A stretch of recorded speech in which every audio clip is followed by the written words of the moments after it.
Okay,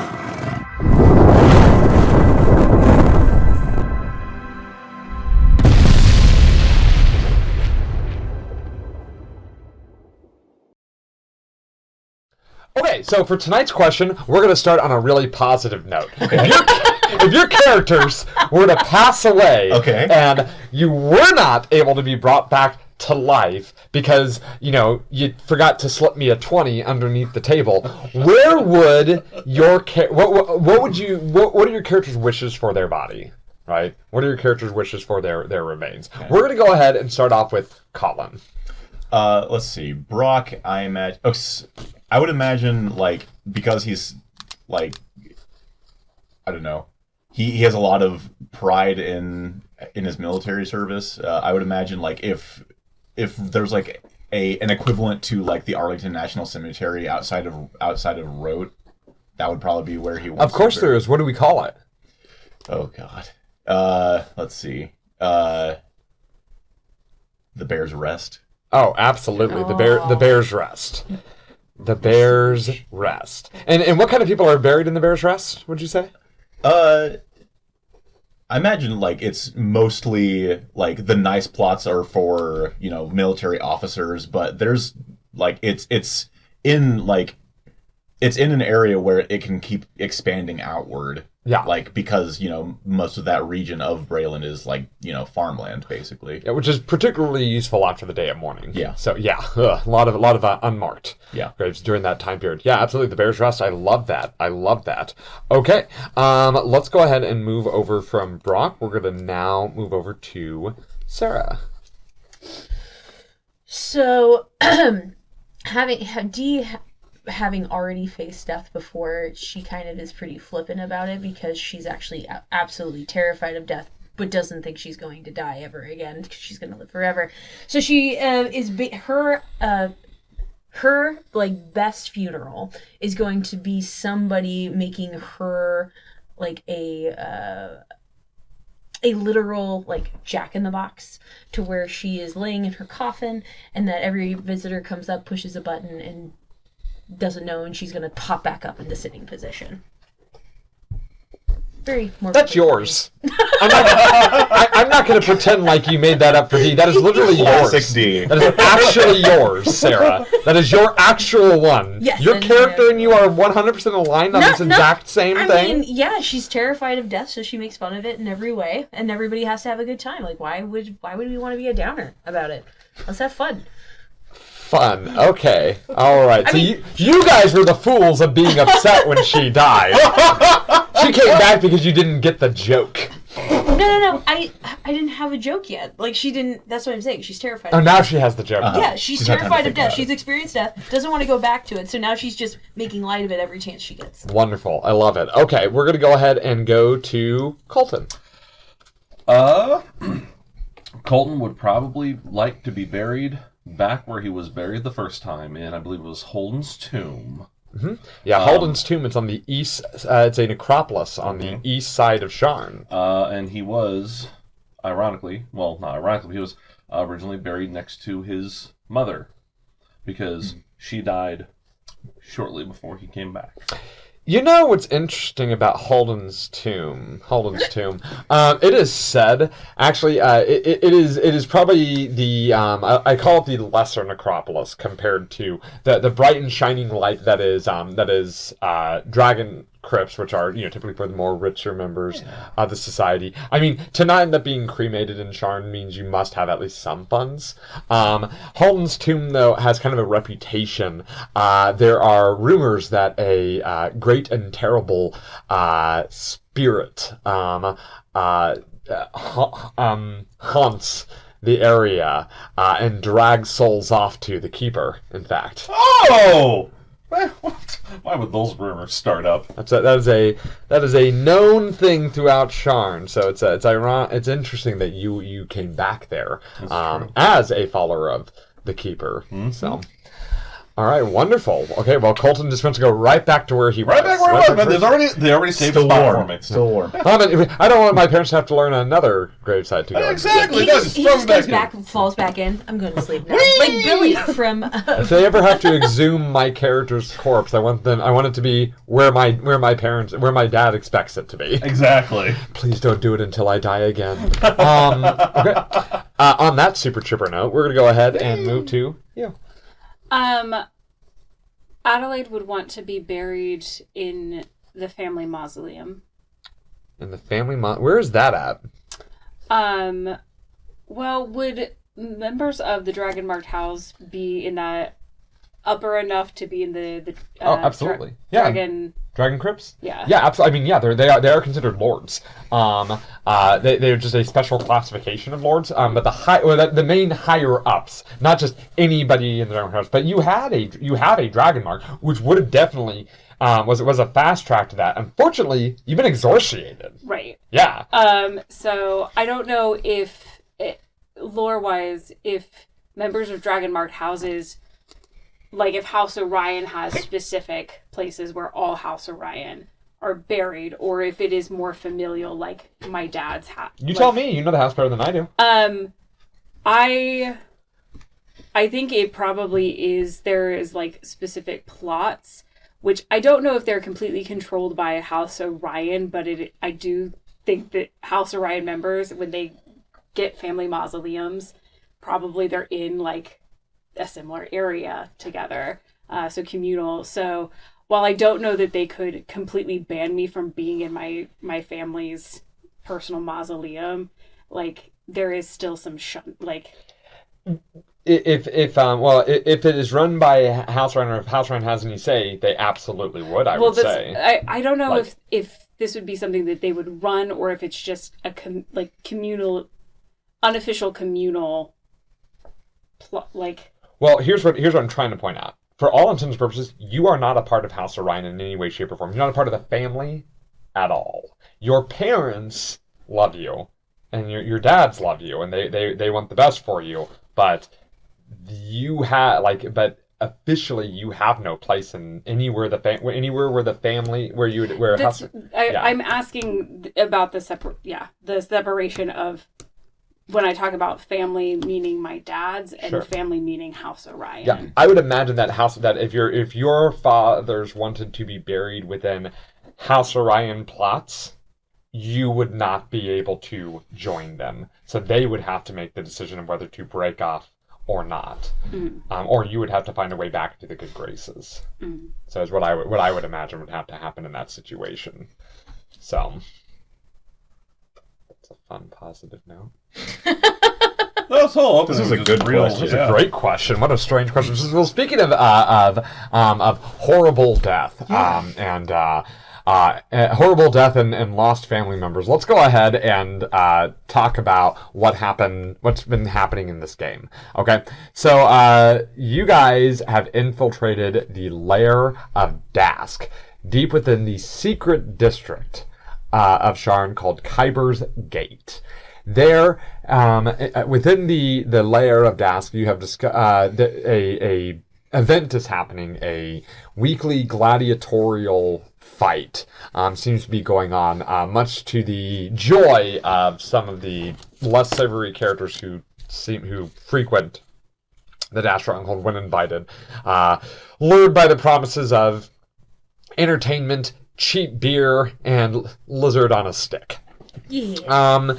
You have taken this opportunity to begin conducting your own investigation, searching for a piece of the Stone of Golor. If I'm not mistaken, you're looking for one of the eyes. One of the eyes, yes, because there are 3 missing eyes in the Stone of Golor.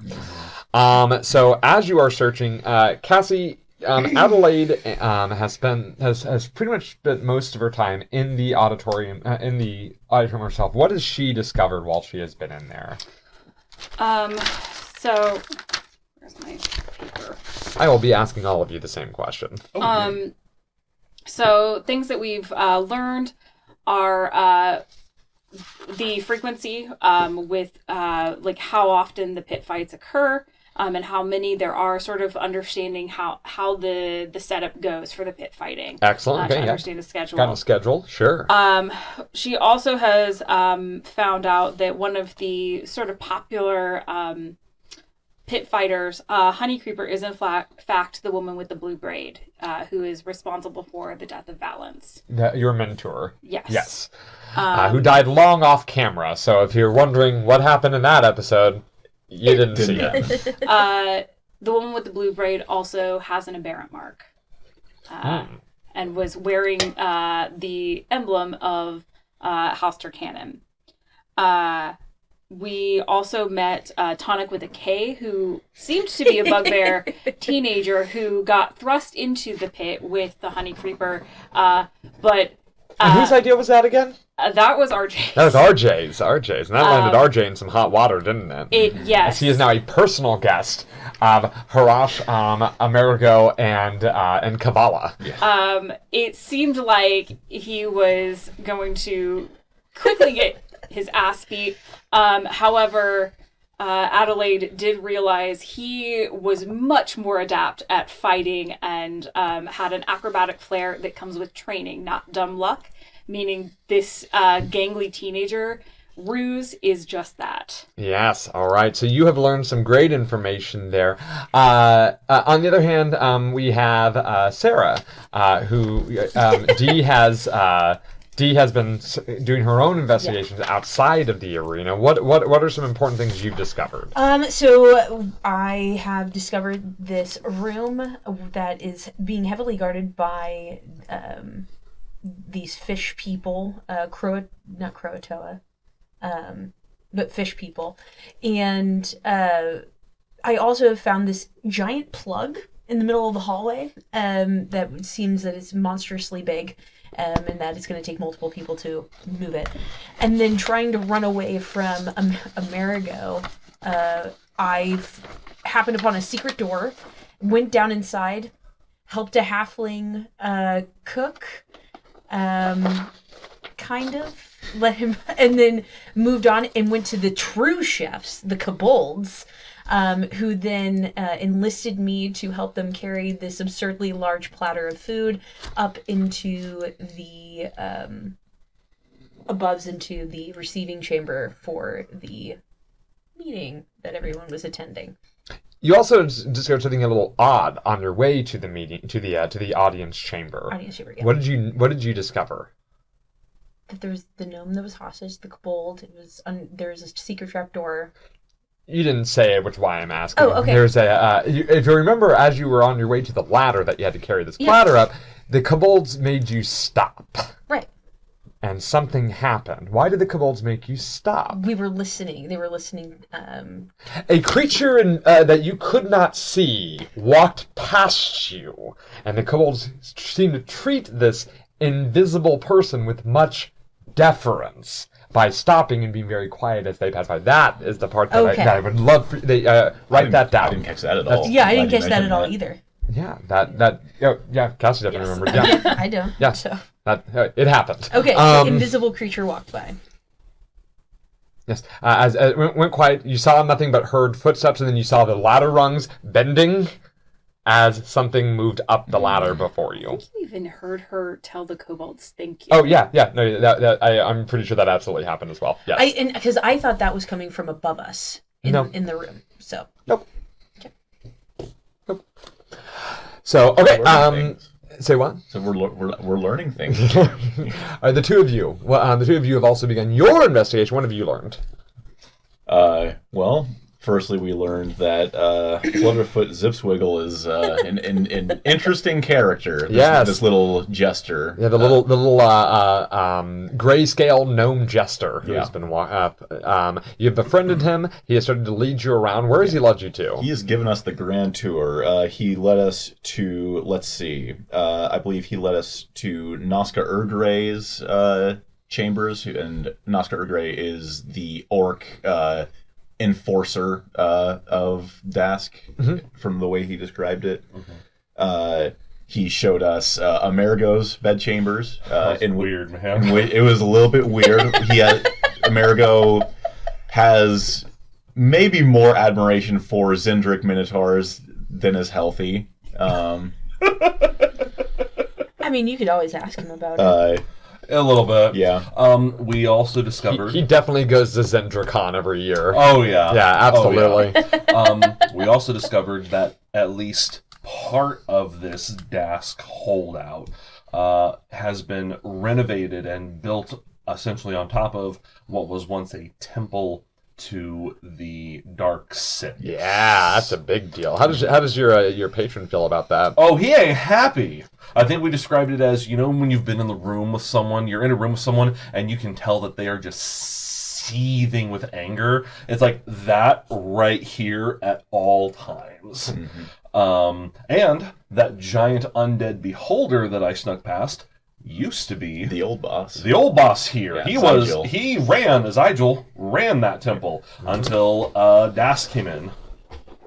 He ran Dask. He ran Dask. Yeah, He ran Dask because of the monster's eye, and it made sense because he ran Dask, and then someone came in and gave him the boot. Well, if I'm not mistaken, you also learned something about Dask, right? Something kind of that Dask is not just this. This is not just the Dask here in Sharn. There are other cells. There are cells. Yeah.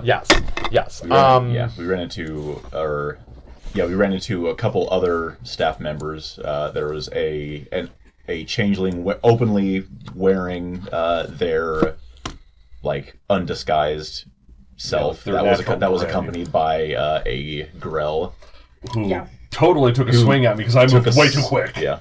Yeah, because apparently, yep, and because you're going around invisibly, which I don't think you have a lot of time left on that.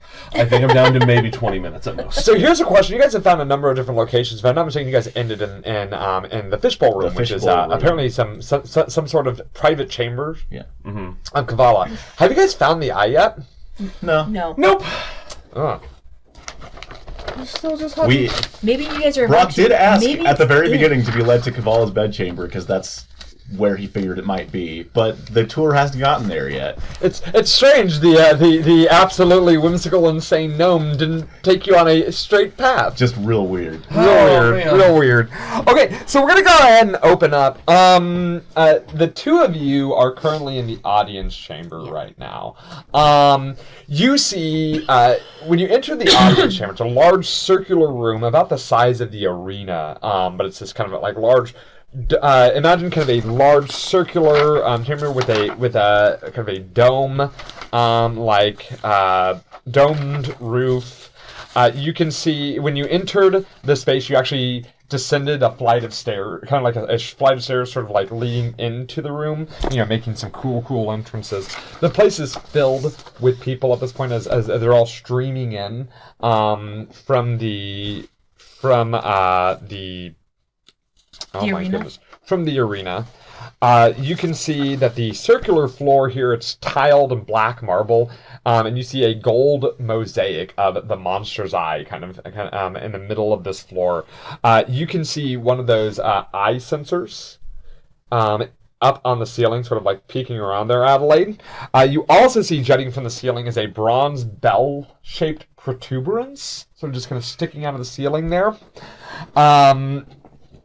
All along the curved walls, you see that there are lifelike statues of humans and elves and dwarves and goblinoids and kobolds. Just sort of arranged. They all have different, varying degrees of fear and terror in their eyes. As you look at them, it's quite macabre. You see that on the entrances that you came in, you came in from the east. There is another stair leading up to the west, and you can also see that there is a great throne of stone, kind of towards the southern end of this room. And behind that throne, you see a great door. Like bronze, inlaid with patterns door. And seated in the throne, you see a you see Kabbalah, the very large, very muscular woman, with her deep red skin cracked where you can see like the kind of glowing light beneath. Her eyes glow red, as she is currently in one hand holding a handful of what appear to be grapes, and she is she's currently speaking to a number of sycophants who have come to thank her for they seem to be prostrating before her, and she is smiling as she's popping grapes into her mouth. Adelaide, as you look around this room, you see that there are a number of kobolds scampering around with little folded aprons, and one runs up to you and goes, "Would you like a drink?" Thank you. It is some sort of murky, like greenish brown liquid in a mug. He goes, "My lady," and then he scampers off. I'm just gonna. I don't know. I'm gonna like smell it. I'm not gonna drink it just yet, to see if I can ascertain what it is. It smells spicy. All right.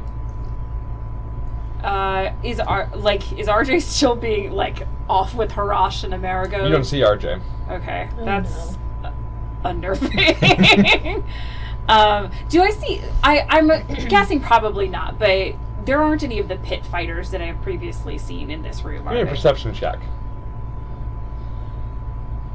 Perception. I am actually trained in that, but no, that's a 7. Why is this? Not that you can see, no. Okay.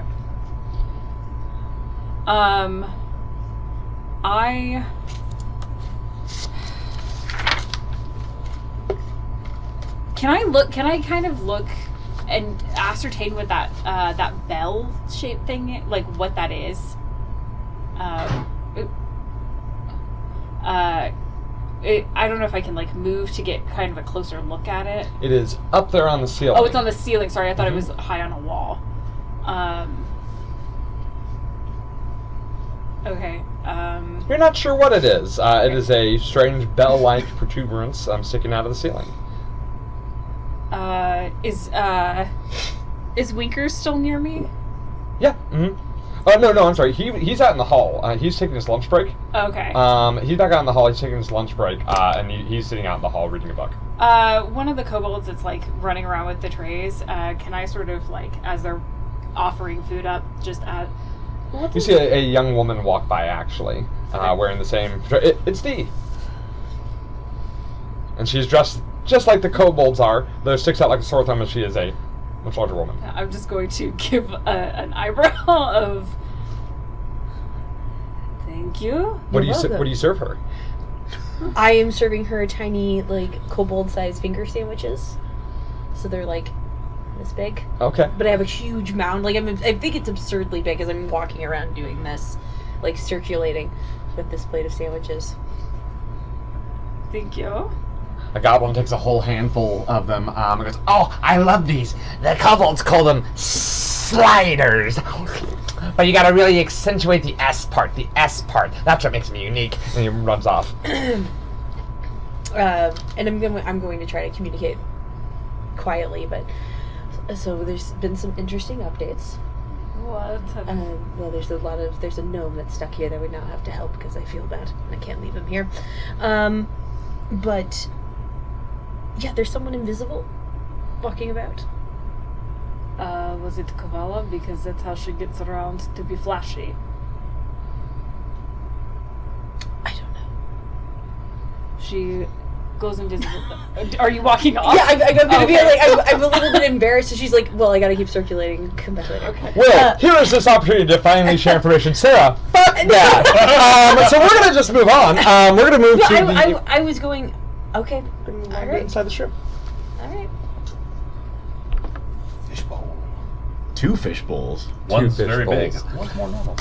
You start inside of this strange room. Let me go ahead and kind of re-go over what you see here. Yeah. You are inside of another chamber. beyond the audience room, you can hear the sounds behind you through the great door of people filling up the room. So you know that your way out is now filled with people.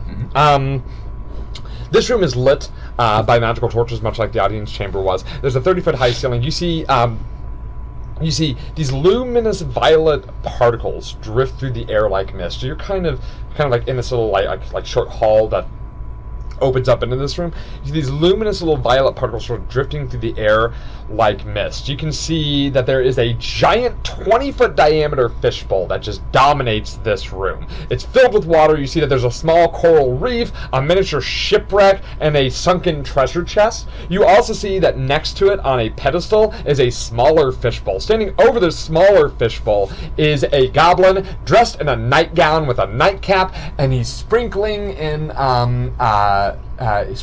fish food, and he looks up as he sees you and Flutterfoot Zipswiggle and goes, Hey. And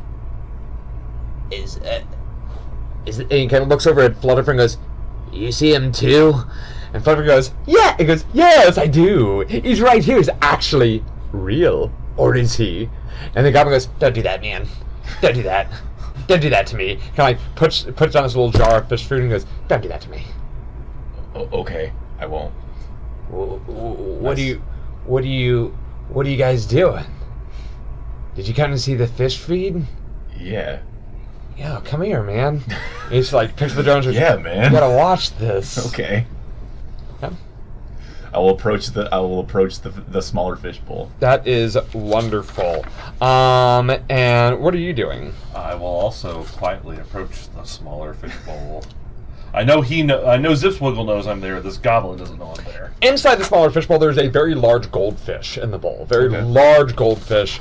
And I kind of just zip around eating the little food. And the goblin's like, yeah, he just gobbles it up. He gobbles it up. Little Silgar, gobble, gobble, gobble, my friend. You wanna try it, bro? Yeah, man. I love feeding fish.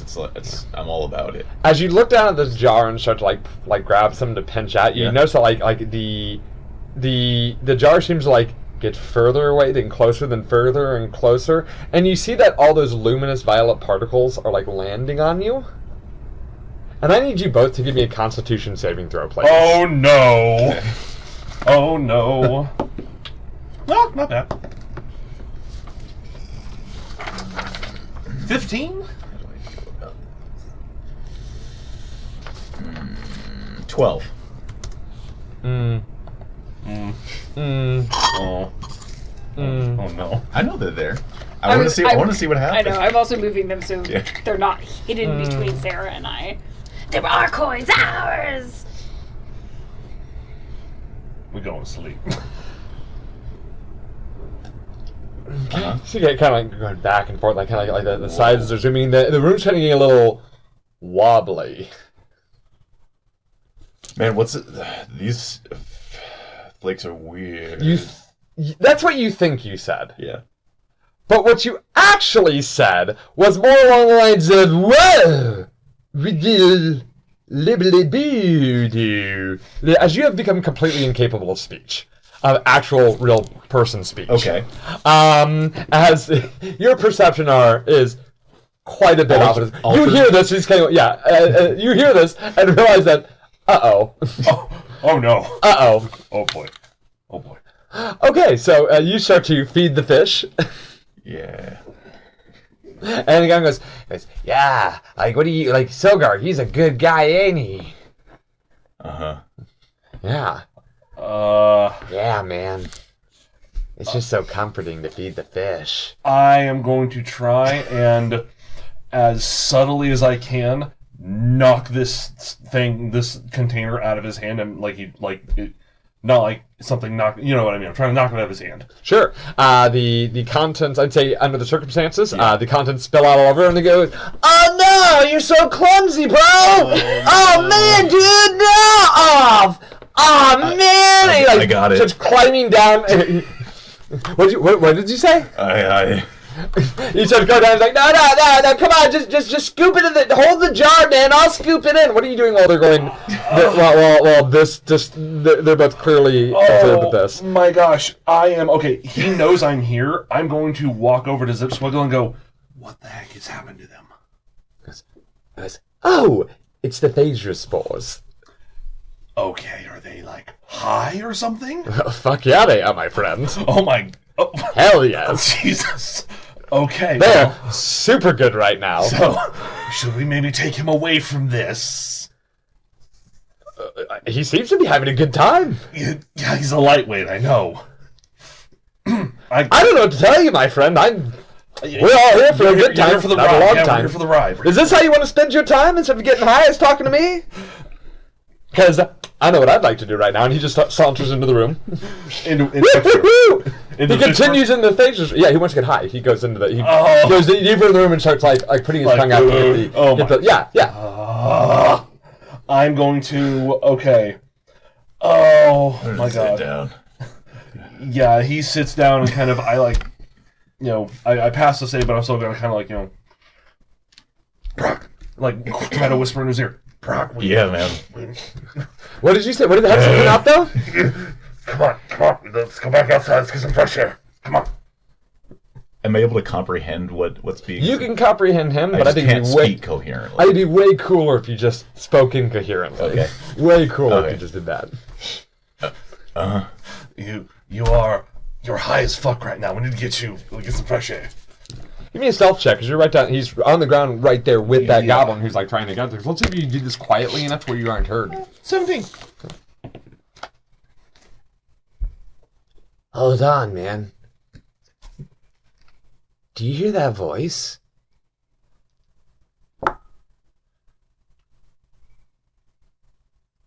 I hear a voice. No, I definitely hear something. Yeah. He gets up and he starts like doing this, like he starts kind of moving around his arms real. So I need an acrobatics check to immediately to not get touched by this guy. Yeah, Brock gets up and starts doing it too. Oh no! Wants to help. Oh no! Oh no! I did not get it. Try again, man. Yeah, I'll give you one for one try. That ain't better. That is a 7. He doesn't touch you. Okay. Yeah. As he starts over, whoa, hey, oh my gosh, bro, it's like we're Silgar, man. It's like we're Silgar. Do you feel it too?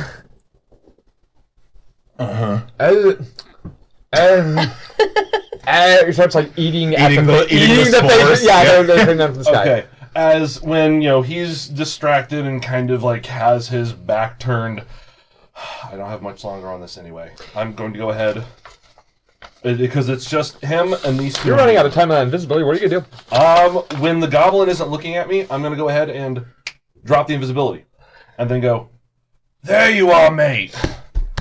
Come on. And I'm visible now. Hey, you found my friend. Thank you. Hey, come on, buddy. I've been looking everywhere for you. Okay. Been looking everywhere for you. He suddenly goes, well, hold on a second. Who's this guy? And Florford goes, I have no idea. I've never seen him before in my life. He's saying this to a brick on a wall. Oh, I'm just his friend. I've been looking all over for him. Give a deception check. With pleasure. Oh, that's not bad. 12? Yes. Yeah, you're his friend. Yeah. But how did you get in here? That doesn't answer my question, man. But that's cool that you're his friend, bro. I walked through the door. There's a door back there. Well, how did you get past Kavala? She's busy. Okay. All right. Well, you guys shouldn't be in here. That's one of the reasons why I'm coming to get my friend, because I know we shouldn't. I need to get us because we shouldn't be here. I'm going to take him out so that we're not here anymore. Oh, okay. Yeah, I don't want to break any rules, get anybody in trouble. Okay, and Come on, buddy. Come on, buddy. And I'm gonna kind of like guide him out. Have fun. So I want to be clear. Make sure I understand what's happening right now. What's your objective? I don't really know. Find the eye. Yeah. Right? That's the objective, right? And just to make sure, you are now leaving, right? I'm making sure I understand the situation correctly. So as you turn to walk out, and your goal is to go to the room that was filled with people, where you've just been told, how did you get past Kabbalah's? Kabbalah's right there. So just make sure I understand. Your goal is to leave this area. Hold on. Let me give me just 15 seconds. We're gonna go on. As you guys turn to leave, we're gonna come back to you two. I'm going to try to go move towards Kabbalah so I can look on her person, see if these eyes on her person, as well as listen to her conversations, see if I can get any information there. Sure. You're looking to see if what is on her person? The eye. Like if she is wearing something that I could tell is the eye. Okay, so you approach Kabbalah. Right, and I'm doing this under the guise of handing out the sandwiches. Sure. As you approach, you see that people are bowing before going, "Oh, thank you, great and mighty Kabbalah. Thank you for this wonderful meal." She goes, "Yes, of course. I'm certain you love the meals. They are good for all of you. You will enjoy it quite well. Oh, sandwich girl. Come here. Put the sandwich tray down. Is there anywhere to put it down or do Floor." And she will hand you the grapes. Now, and she turns back to the hobgoblin who's prostrating on the floor over. "So you say that you work for the carpentry?" put that in there?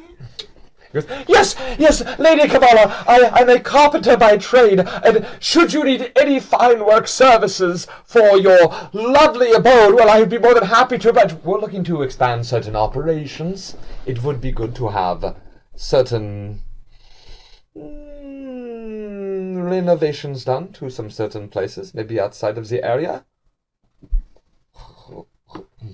And she goes, okay, yes, of course, good.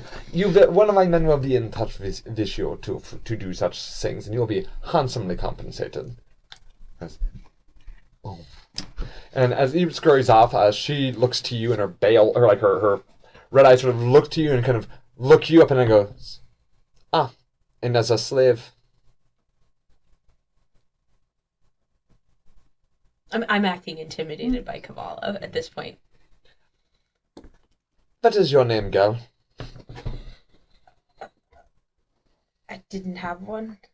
You did not have a name? No, everybody just called me Mig. Mig? Mig. Where were you born, Mig? Malian's Gate. That is goblin territory, from what I have heard. Well, I mean, I really don't know where I was born. I would just remember there. I had a friend, goblin. And how are you enjoying yourselves in the festivities? I mean, the kobolds are really nice, and everyone seems to be very nice. It's just I don't want to mess up. Good. Give me as she's talking with you, give me a perception or an investigation check. Investigation. Mm-hmm. Ooh, I have a D4 with this.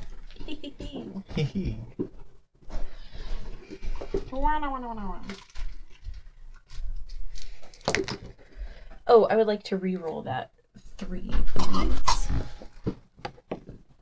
15, 19, where's that? 2, so 21.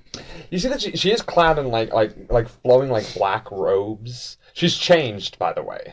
Flowing black robes, trimmed with silver and gold filigree. It is and you can see that she's adorned with various jewelries, earrings and necklaces and rings. But as you kind of search over her, discreetly search over her body, you do not see anything that resembles an eye. Okay.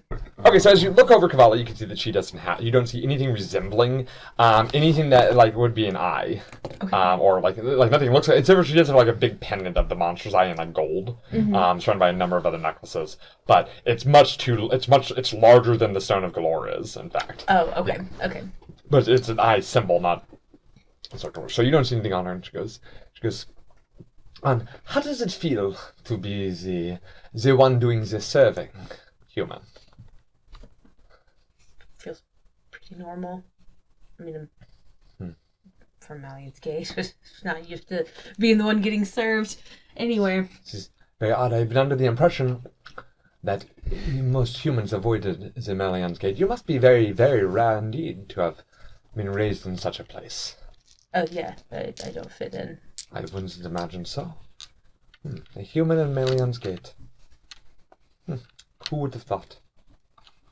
No one. I grow bored with this conversation. Please leave and take the grapes with you. And she will sort of brush you off as more sycophants start to come. What are you doing? Can I go back to one of the passing kobolds? Can I sort of, as grabbing something off their trays, what is that contraption up there? Oh, it's nothing that you have to be concerned with.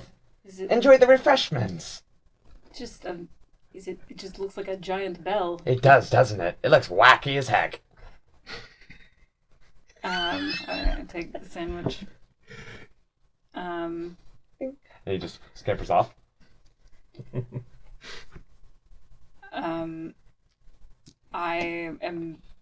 trying to just keep my eyes on everything that I can. I'm also kind of hoping maybe I see RJ soon, because I'm worried that he's now been, like, conscripted to the pits or enslaved or something. You have a feeling RJ won't be showing up this entire episode as Dennis is not here. That's what you get the feeling of. So you do notice D is running off with some grapes though, away from Cavala really quickly. Like you see that you look over and D is walking away from Cavala really quickly with like a handful of grapes. I will move to seemingly coincidentally make my way, like, intersect with D.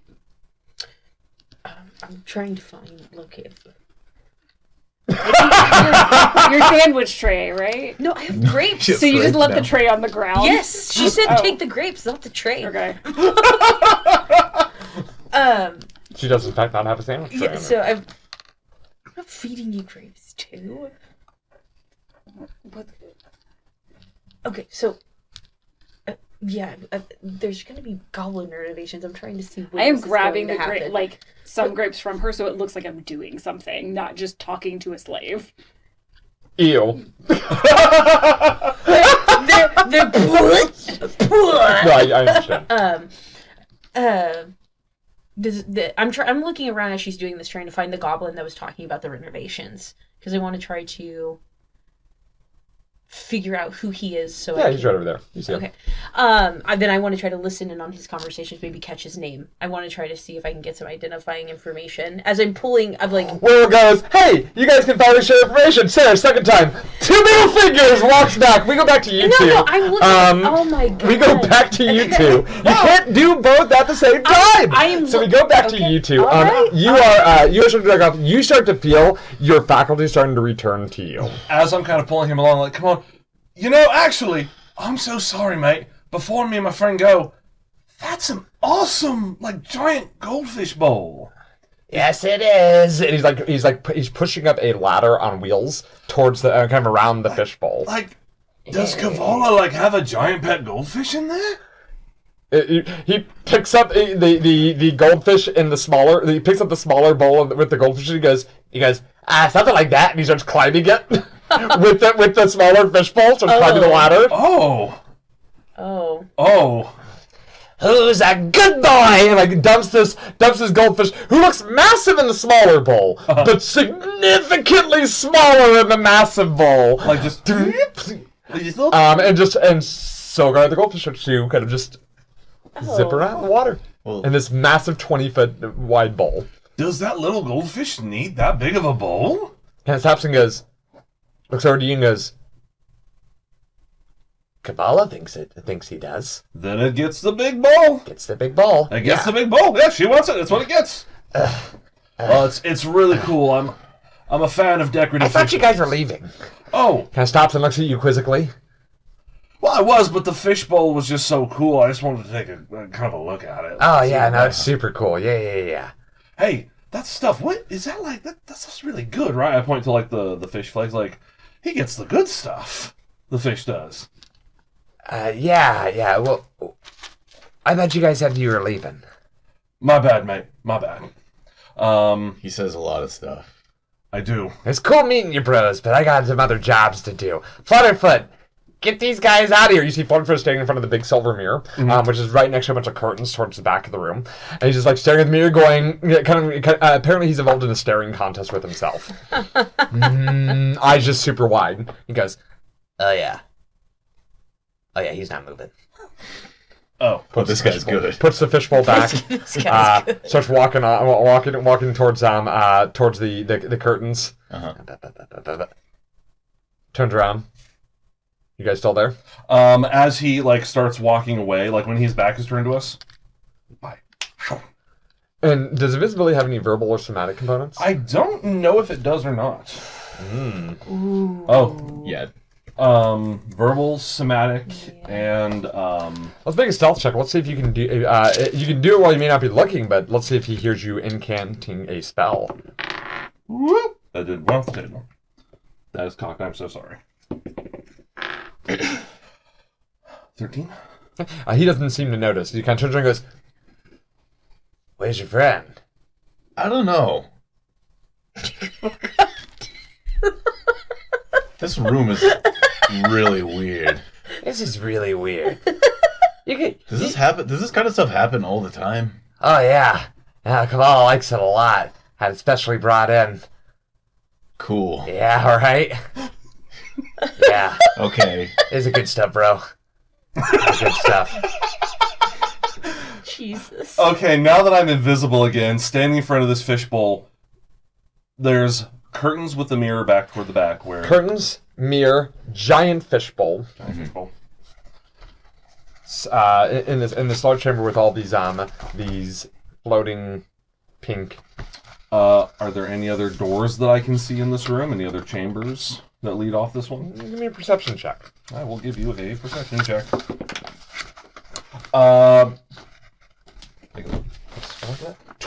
25. There's a large hole in the wall along a large circular hole in the wall. Now that you kind of look up a bit, about 10 feet above the ground, there's kind of a 10-foot diameter hole up in kind of just in the middle of the wall that to the on the eastern wall. Okay, just a big hole about 10 foot off the ground off in the eastern wall. There's also curtains towards the back. Say that again. Curtains towards the back. Curtains toward the back. Okay, so it's over by where the curtains are. That's along the south wall. That's along the south wall. Okay, sorry, getting my orientation. You're on the South north side of the room. wall. North side, south side. Okay. What's interesting you the most? What would you like to do during this time? I would like to get close and try to really look inside this giant fishbowl, see if there's anything of note in there. Yeah. So okay, I want a stealth check. Okay. What are you doing during this time period? I'm gonna be like, hey man, I don't know where I'm going in here, and it looks like Zipswiggle here is gonna be occupied for a couple minutes. I'm just gonna stay here and watch Silgar swim around for a minute, if that's okay. I promise I'll get out of here as soon as he can. Give a persuasion check. Okay. Not 20. Oh. He just smiles and goes, "Bro, I get it. I get it. You get me. I gotta sit here with you because I can't just let you wander by yourself. I don't want you to get in trouble. But when we do the fuzz together, we're gonna buzz together. You understand what I'm saying? I feel like we connected. Yeah, we've only known each other for. I feel like we're connected to the universe. Oh, Jesus. You gotta slow down, man. So you walk over to this giant fishbowl. Dirty okay? 20 on the stealth check, by the way. Wonderful. You walk into the fishbowl. You had advantage on it, but that's good enough. Oh, okay. Because he's distracting you. That's what I was good at. That's why I paused. Yeah. But that's okay. That's okay. What I need you to do here. So you're looking inside this gigantic fishbowl. Okay. Inside, you can see this fishbowl is massive. By the way, massive. Yeah. And you see that there's like it's this coral reef in the middle of it. Right. It looks like a chunk of coral reef has like literally been ripped out and like chunked with it. It's not the fake stuff. Right? Yeah. There are no other fish. By the way, just so we're clear, there's nothing else swimming in the fishbowl. Just this one fish. The small wreckage in there. It's not like a true ship, but it's like it would be a big model, right? Somebody went like all out on this. The treasure chest is what probably draws your eye the most because it is a true chest inside of there, and it's open, and you can see that there are coins spilling out of it, and gemstones, and they appear to be like actual gemstones spilling out. And you also see right in the middle of it a small spherical stone with a slitted eye, just right there in the middle of it. Probably nothing. Just nestled right there. Putting that away in the Mind Palace for later. Okay. Like, not out loud, but Colton's thinking, all right. You have found the eye. Yep. Yes. And that makes me wonder, how horrific is that goldfish? We're gonna move back to you. So you walk up to the hobgoblin. You wanted to listen in on his conversation, is what you said? Yes, and I'm sorry that I said walk. I was trying to let you know what my intention was in finding him. I wasn't leaving Ariadne. I was looking for him. You said I was going to try to listen to his conversation. Right, and that was my intention. So I'm sorry I gave you that I was walking up to him, but I wasn't actually leaving Ariadne. Well, so here's what I'm going to mention. There's no apology needed. Like, if you say, I want to do something, you're going to do that thing. So if you want to listen on the conversation, that's not having conversation. I'm not going to do both of have this conversation while also interspersing in between to tell you what you're hearing. So what you last said was that you would like to listen in on the conversation with the hobgoblin. Is that what I heard? Yeah. Okay, excellent. So you see the hobgoblin on the other side, and you kind of start kind of moving over that direction. Are you following with her, or are you staying back behind? I'm going to follow, but not directly follow her because I think it would look weird. I'm going to. Why don't you give me a performance check? You can go and just give me a performance check. Let's see if you can make it look convincing enough that for the rest of the time that you speak with her, it doesn't look weird. Do we have a coin? Yeah, one more.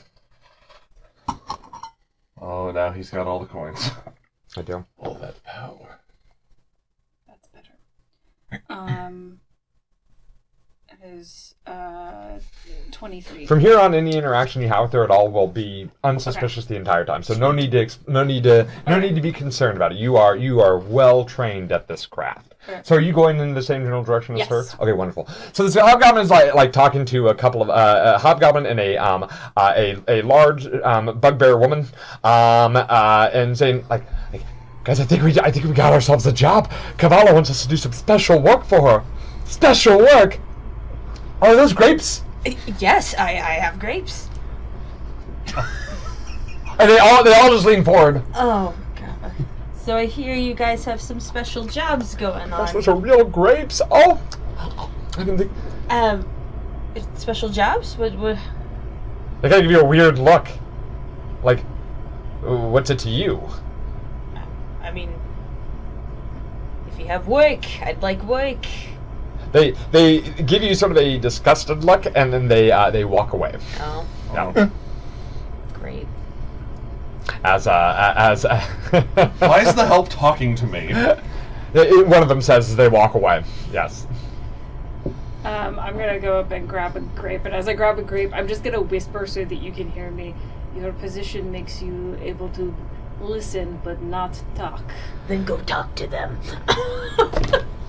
As you do notice, by the way, that like nobody's really even like approached her at all either, other than the servants, in fact, because and you realize that you are this place isn't filled with humans Yeah. and elves and dwarves like the upper would be. You guys, you two stick out like a sore thumb here. And it is clear because when you realize that people like sort of are kind of keeping a bit of a distance around you, other than the staff who have spoken with you for the most part. Mm-hmm. Yeah. Okay. Since I'm next to you, by the way, Tonic with a K, that bugbear we met, something's not as it seems. He fought in a way that is trained. Very trained. He stabbed the honey creeper twice, and also the honey creeper is the woman with the blue braid. Wait a second. There was... Wait. That was the kid that was with you and RJ. Yes, RJ threw him into, volunteered him to be a pit fighter. But I saw that kid in the hallway. That would seemingly be impossible, but perhaps answer some questions. What did he say? What did he do? He didn't say anything. I just saw him.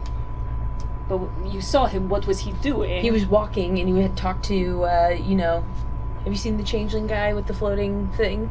No. Oh, well, there's a changeling guy with a floating thing that has, like, a on it. There's a changeling. Yeah. And two versions of Tonic with a K. Yeah. So I think it's safe to say that, It's Kel's.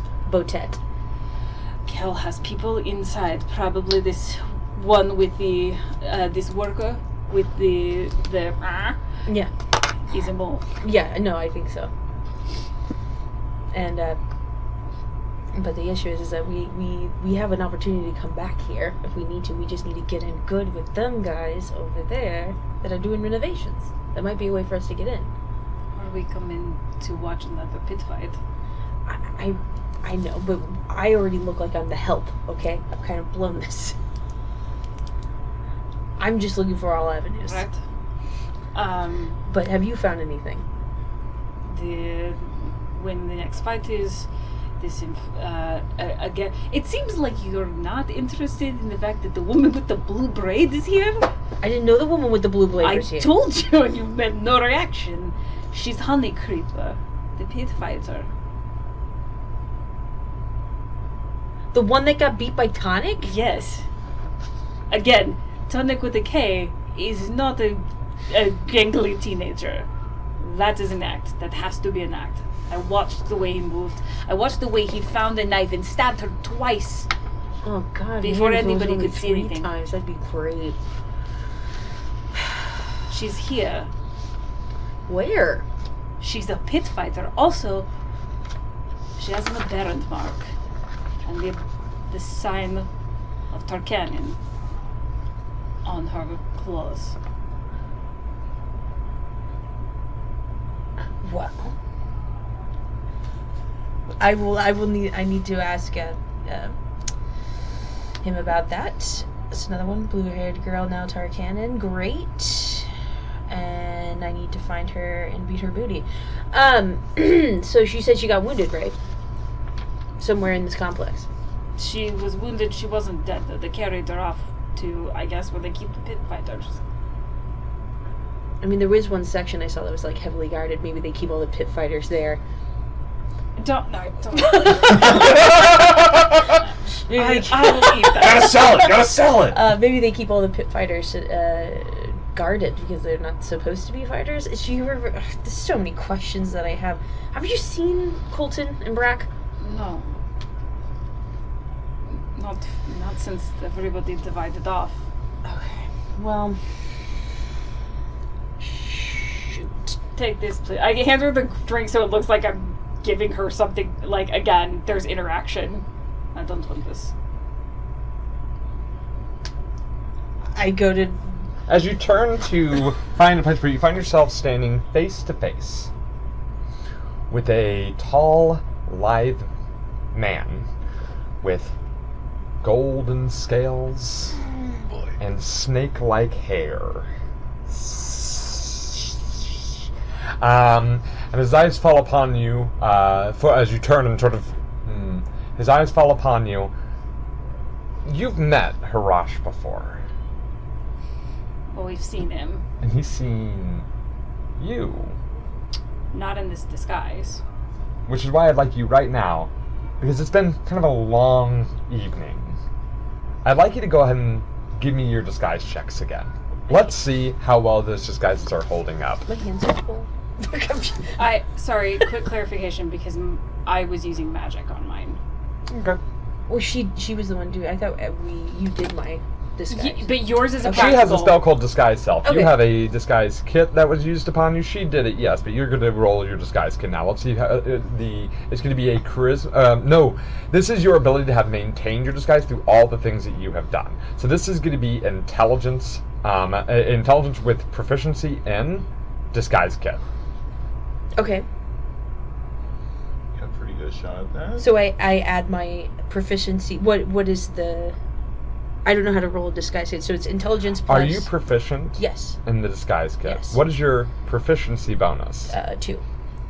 You're going to take that 2. Yeah. You're going to add your intelligence bonus. Got it. Okay. Together, and then you roll a d20, add those two numbers to it. Nat 20. Not So 20. 25. Okay, so you managed to keep hold of it. So he looks over you and goes,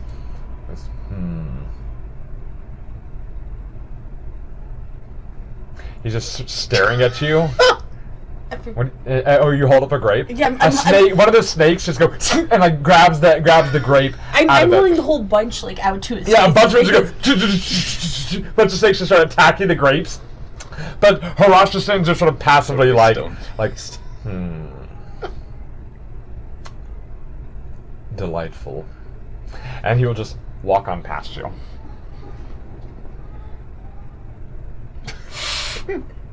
We're gonna shift over to you two. My heart can't take this evening. So, you think fish are scared of heights? Like, let me ask you this, my dude. Okay. Are you afraid of water? I mean, a little bit. Yeah, me too. I can't breathe that shit. I can't swim. I can't swim at all. Oh man. I have never told anyone that. You have such a dangerous work environment for somebody. If I were to fall into that bowl, do you think that guy's gonna help me, bro? And he points at Flutterfoot, who is at this point having a very pointed argument with himself in the mirror. No, you're the fraud! And he goes, no one would even know I was there. Well, now I'm glad I'm here. Because I would be heartbroken if you fell into that fish bowl. I want to be the first to die in that bowl. What? What? I shouldn't say anything. You got it, man. Come on. Persuasion. Yeah. Fuck. It's only a 9. Yes. I shouldn't. Okay, well. That's alright. Yeah. So, as they're having this conversation, and I have observed, and there's the eye, are they still kind of over back by the mirror with They're Zipswiggle? staring at the fishbowl right now. They're staring at the fishbowl? Yeah, because they're talking about the fishbowl, yeah. I would like to kind of go over and kind of get to the... kind of see if I can look around the curtains without making it obvious and going, ugh. Yeah, it's pretty stealth check. Yeah, you're good. So you head over to the curtain. You kind of pull it back a bit, and you see beyond that there is another chamber. Ooh. You see inside it's a smaller chamber, side chamber.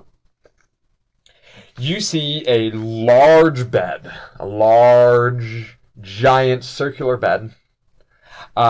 You see next to it a 6-foot diameter bowl made of crystal lattice that is just pulsating with multicolored light. And you see a mangy straw pallet right next to the bed. Like it's like this bowl is made out of like you said, like a crystal lattice, like it's like crystalline. It's like 6-foot diameter crystalline bowl on a giant pedestal next to the big circular bed, and then on the other side there's a mangy straw pallet. Okay, so this is a side chamber, but it's a pretty decently sized chamber then. Decent, yeah. I mean, is it like down a hallway or is it like right there? Anything else? Like, is this room decorated? Like, other than the bowl and the bed, like anything on the wall or? Frescoes of the eye, same thing you said before. I'm gonna go check out that bowl of the glowing light. Yeah, you see that there's this crystalline bowl that is just pulsing with multicolored light. Is there anything in the bowl No. causing it? So the bowl itself is The just bowl itself, the crystal that makes the bowl is glowing with this light. I mean, I know it's probably a long shot, but is there any way Colton would know what this is? No. Okay, I'm not saying not going to make a roll. Colton has no idea what this is. Okay. Duly noted. Okay, big fat bed. I can assume this is probably where Kabbalah sleeps. And the mangy thing is probably for the little guy out there. I'll kind of return back out into the chamber. So they're at the fishbowl, like, oh, I'm just gonna find a nice corner and just kind of hang out, and let them kind of do their thing then for a little while. Because I think I've actually, I take that back. If I can look at one more thing, the hole is 10 feet up, but I want to see, like, can I see anything inside of it? Like, does it go back in? Possibly. It looks like, but judging by what you can see, the roof of it, quote unquote, the hole, it may be a tunnel of some sort. Okay, and it's on the east side of this chamber. Yes. Okay. Like, so it was just so graceful. To be so free. And it's so effortless, too. I know. Oh, I'm Ort, by the way. Oh. I'm Taruk. It's nice to meet you. Cool, man. Yeah. Cool. I know Taruk. You do? Yeah, real piece of shit. Real piece of shit. Wouldn't like to meet that guy. He's a bugbear like you. Actually, you kind of look like him.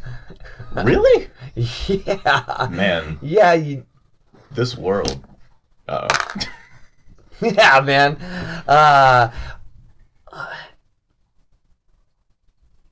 Maybe... No, I'm not going to say that. No. No, that's not cool to say.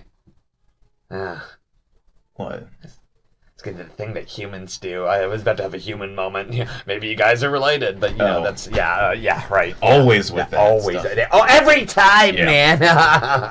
Oh, man. To be honest, Kabbalah's kind of the same way. She's here for the little guy, she says. She's here for the to rise up against the humans and their rule, but, she has me sleep on a straw pallet like a dog in her room. Yeah. She's really one for the masses, right? Yeah. Well, I don't know. Maybe as... Asses. Asses. So where'd you see this Taruk guy? Maybe I want to talk to him. He's some two-bit tough guy who lives over in the gate. Oh yeah. Aliens, not Kybers. Right. Yeah. He's you know the type. I don't know. He's just a big old bully. Yeah. Yeah. Well, hopefully I don't run into him. Yeah. If you do. Yeah. Yeah. Oh man, I'd like to push him in the fishbowl. That'd be pretty fun. That'd be so funny. He'd be all like, and then I'd be like, and he'd be like, and I'd be like, Yeah. and then he'd be like, look at that fish go, man. Still going. Still going. Do you think fish get tired of swimming? I don't think I could ever get tired of being a swimming fish in a 20-foot bowl. My palate isn't even that big. That's kind of messed up when you think It's about super messed up if you think about it, bro. It's so messed up. You get me, man. it. Yeah. You get me. You should ask Kabbalah for a big bowl to swim in. I can't swim. Right. You just told me that. Because then I'd be all like, and the Kabbalah would be like, and I'd be like, and Kabbalah would be like, While he's doing that, I want to be looking around for any sign of where Colton might have gone. I imagine I've worked my way kind of over toward the door. I'm just listening to see if things start for when things start dying down out in that chamber. Sounds like a plan. All right. Well, how's Zipswiggle doing over there? He seems to be coming down off it. Okay. He's like tired of he's like kind of struggling to yell and say, "You're the fraud." Just like real tired. He goes, "Oh man, you want to hear a secret?" Yeah, always, man. I don't know if I should tell you. Well, I don't know. I feel like we've shared so much already. Give a persuasion check. Okay. As he completely forgets, he just just had this conversation. It's slightly better. It's an 11. He goes, "All right, I'll tell you. But you got to promise." Lips just see. No.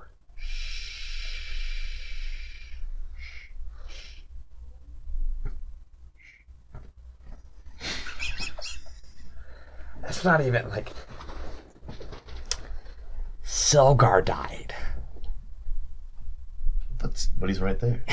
Yeah, Selgar, like, number 10. This bitch has died so many times. I know, right? I think it's the phasers. Like, it's like it gets in the water, right? And it kills the fucking fish. Oh, like, yeah. You can't, like, you know... but you can't let Kabbalah know. She loves that fucking fish. If anything happened to that fish, she would lose her fucking mind. Pissed. She would lose her fucking mind. Do you know how I got this job? Minus the being pressed into service part. Yeah. The last guy tried to feed the fish a third time in a day. Overfed it, she said, as she ripped his head right off of his body. Yeah, no, it was messed up. That fish, man, it's all about that fish. If there's one thing she loves in this world, it's that fucking fish. Okay. Just know it's not the same one. Every single time it dies, we have to go find another one that looks exactly the same. Which, thank goodness, she has a taste for generic-ass fish, right? Imagine if she had picked, like, I don't know, like some rare fish. like a Lazarian golden pike, right? Like, Yeah. what a mess. I used to be a marine biologist before Okay. this. Yeah, I know a lot about fish. Cool. Which is, like, why I'm here in the first Yeah. place, man. Yeah. Maybe you found well, I don't want to. This is a little bit depressing to call It's it your super calling. depressing. Yeah, no, I know Never where you're mind. going with that. I'm the backtrack from that. Yeah, I thought. appreciate that, bro. That's great. Yeah, but hey, I'm really high, so this is cool, man. You're good. Like, Yeah. I'm not offended, and I'm not offended. That's what I'm saying. That's good, man. Being offended is so exhausting. Oh my gosh! All of these. Okay, like you want to hear some stories? You want to hear some stories? All right, some stories. You want to hear them? Yeah. Yeah, me too, man. What Totally. you got? And we'll go back over to you guys. And you can we'll go back over to you guys. You can see that the food's starting to run low. The kobolds are starting to pick up, like starting to pick up glass and like gather them. And you can see that the audience seems to be about to wind down. Perhaps you're getting that general feeling. Is there anything else you guys want to do in this room before everyone starts to file out? Is Harash, like, after he walked away, was he by any chance keeping his eye on either of us, or Didn't seem to be, no. Okay. I'm going to just sort of, to you say it, I'm going to go back to see the rest of the fight and see how it goes. Also, I won money unintentionally. Good, bet better next time. It's not really the focus. But it's it's sitting there. You see a goblin walks by as you give that, like, he goes, "They're grapes and fresh," and it's just like gives you a look and just walks away. Philistine.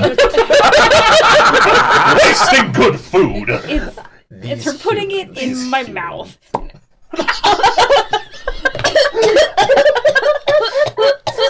So I say that we try to locate. Hey, Damn bugbear approaches very, very quickly, and he goes, "Are you okay?" "Oh my God! Is there a doctor in the house?" And then you see a goblin runs up and goes, "I'm a doctor," and says, "I need a stool. Is there a stool in the house?" I start doing the Heimlich for her, like, what? Spit out a grape, and everyone goes, "Oh my gosh, you saved her life!" And they go, "Whoa!" And then the goblin goes, I could have done it if I had a stool here." And you see a number of people go, Thanks. We need to get out of here. So I'll meet you as soon as I can in the arena. like, all eyes are now on you two, by the way. Thank you. Thank you. Thank you. Thank you to the bugbear. Thank you. He goes, "Yeah, well, I didn't do anything. It was scary. Oh man, I have a thing about choking. Like, oh, that's a thing. That's a thing." And he just like walks off, like shaking his hands. That's a thing. Yeah, I'm gonna, after thanking her, I'm going to separate because I don't want it to seem like suspicious. So I'm walking to basically prep to go back to the arena with everyone else. Yeah, excellent. And Harash approaches you. As all eyes are on you. Says, "No, please don't encourage them." I still have your damn drink in my hand. No, that's not my drink, and please don't curse them. Oh, I'm sorry. Now you just saved the life of that young woman there. What is your name? Meg? Meg. He's talking to you while he's eating. Meg. What was that you just did to her? The manure? Yes. The Hemlock maneuver? Where did you learn that? It's fascinating. I don't know. People choke on stuff all the time. Chicken bones and Malian's. I know, that's why this Malian's is fascinating. You yeah. seem to have an answer for that. Yeah, Malian's Gate. The chicken bones, they have that greasy spoon place where they put everything in. So people put in things that people don't want in there that they're allergic to, closes up their throat, or they get stuff stuck in it, and you gotta like. You talk a lot. That's a lot of answer. I didn't expect that much answer. But the point is that You're very intimidating. yes, I get that a lot. I love this guy. Well, quite useful. Where do we have you working currently, Meg? The Kobold's kitchen, and I help the halfling. The halfling.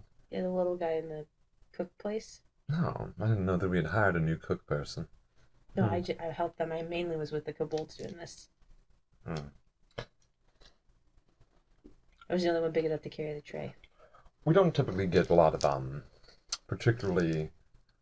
Well, the jobs that we have the people doing downstairs isn't rocket science, which is a special type of science that I have no idea how I know about it, It's got to do with the yet I don't elves know that the do Heimlich flying maneuver for ships. some reason.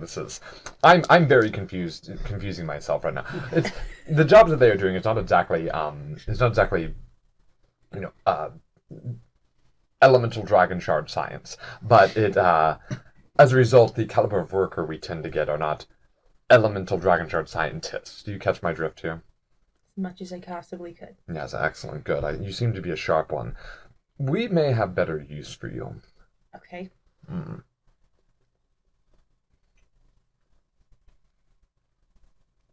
Yes. That was it. Okay. It looks like they want me to clean up now. Yeah, that makes sense.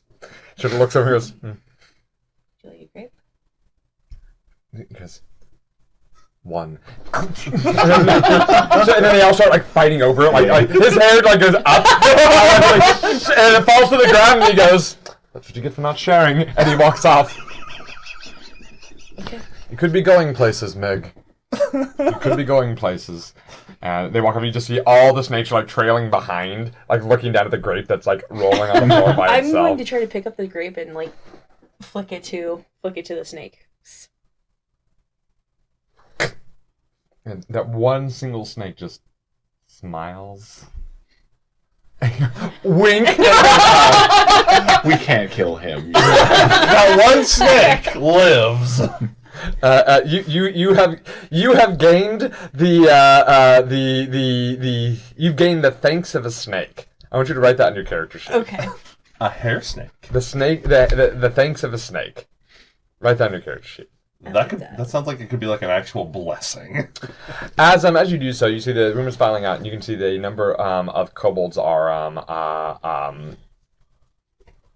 as Kavala sits up, they start to immediately descend upon the throne, and like sweeping up like mess and such. As she turns around and sort of gives a stretch, and she goes, "Are the meal prepared? I need a nap." And she starts to walk towards the great bronze door at the back of the room.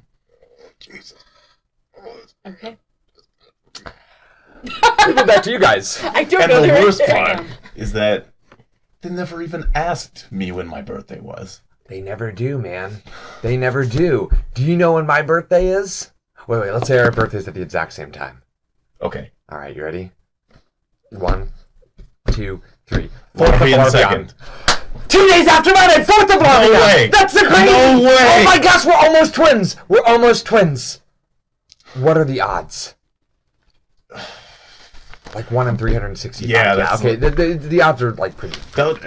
You're being rhetorical. I am. Oh, wait.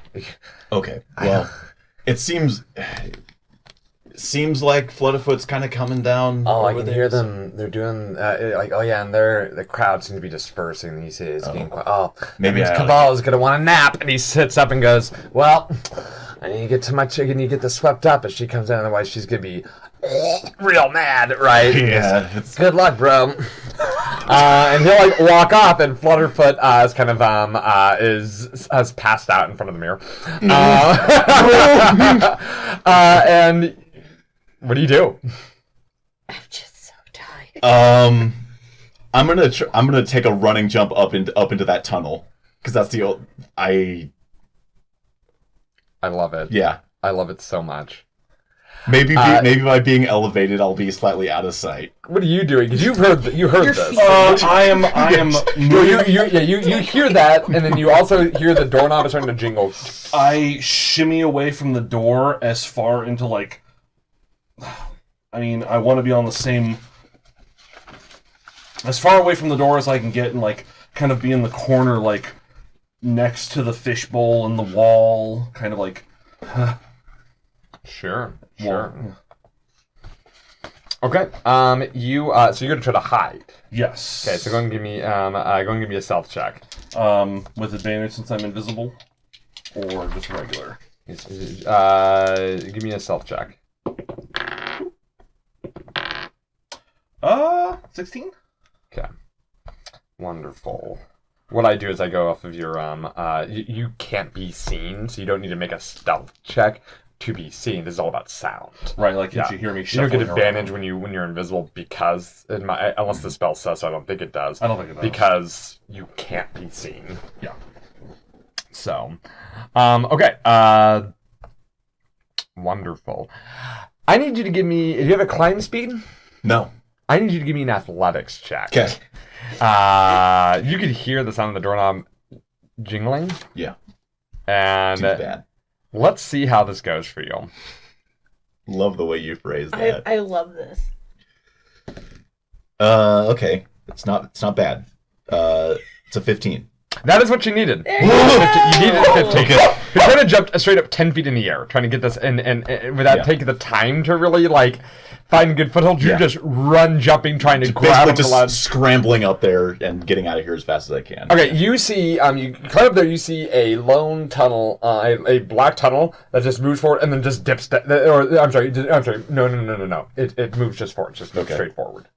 Yeah, I will move far enough into it to where I feel comfortable that I'm in the shadows and not going to be easily seen from this chamber. Excellent.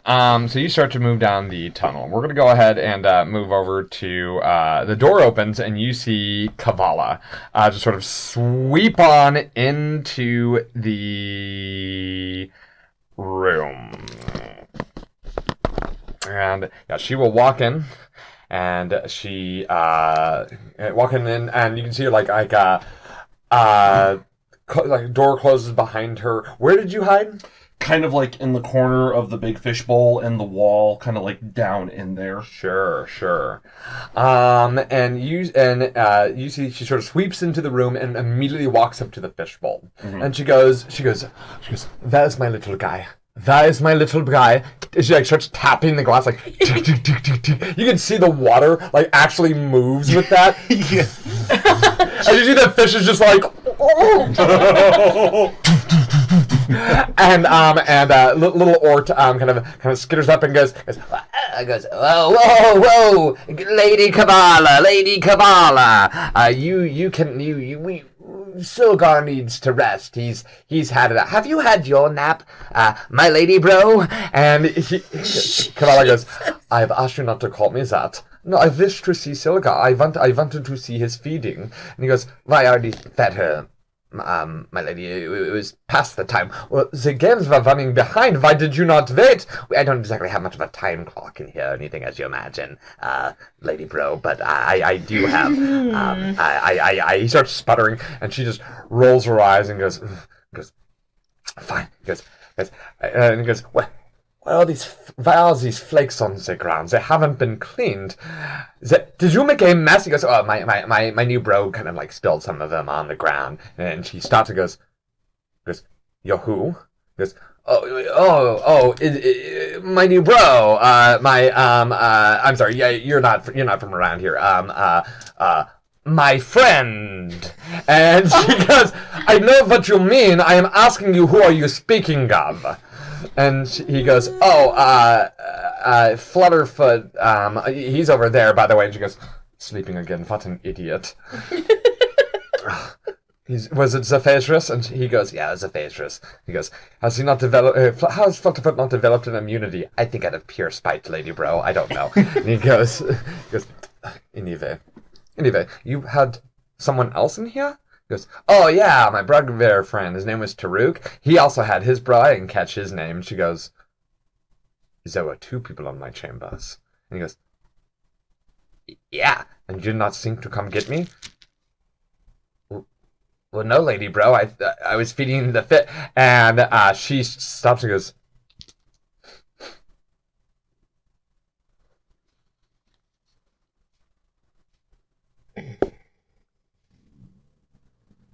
Yep. There it is. Oh boy.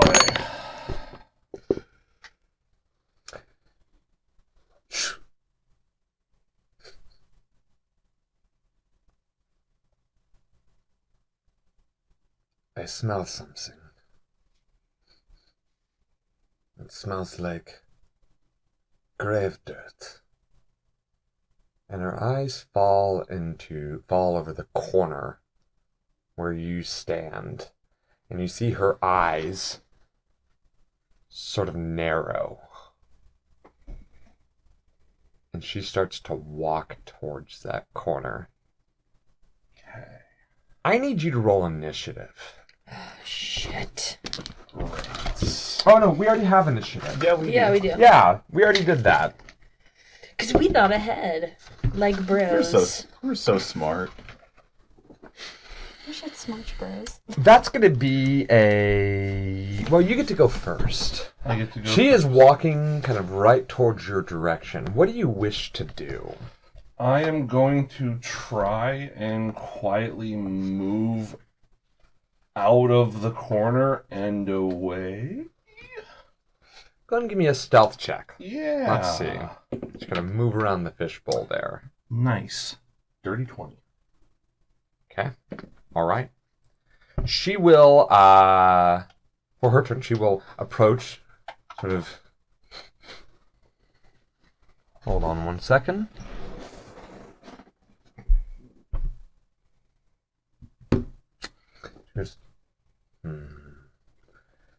She sort of reaches up into the air and sort of gathers sort of like swirling her hand like this, and you see the glowing little motes of pink sort of swirling around her hand. And as they do so, they start to get brighter and larger, Okay. and they start to form around her hand like a little swirl.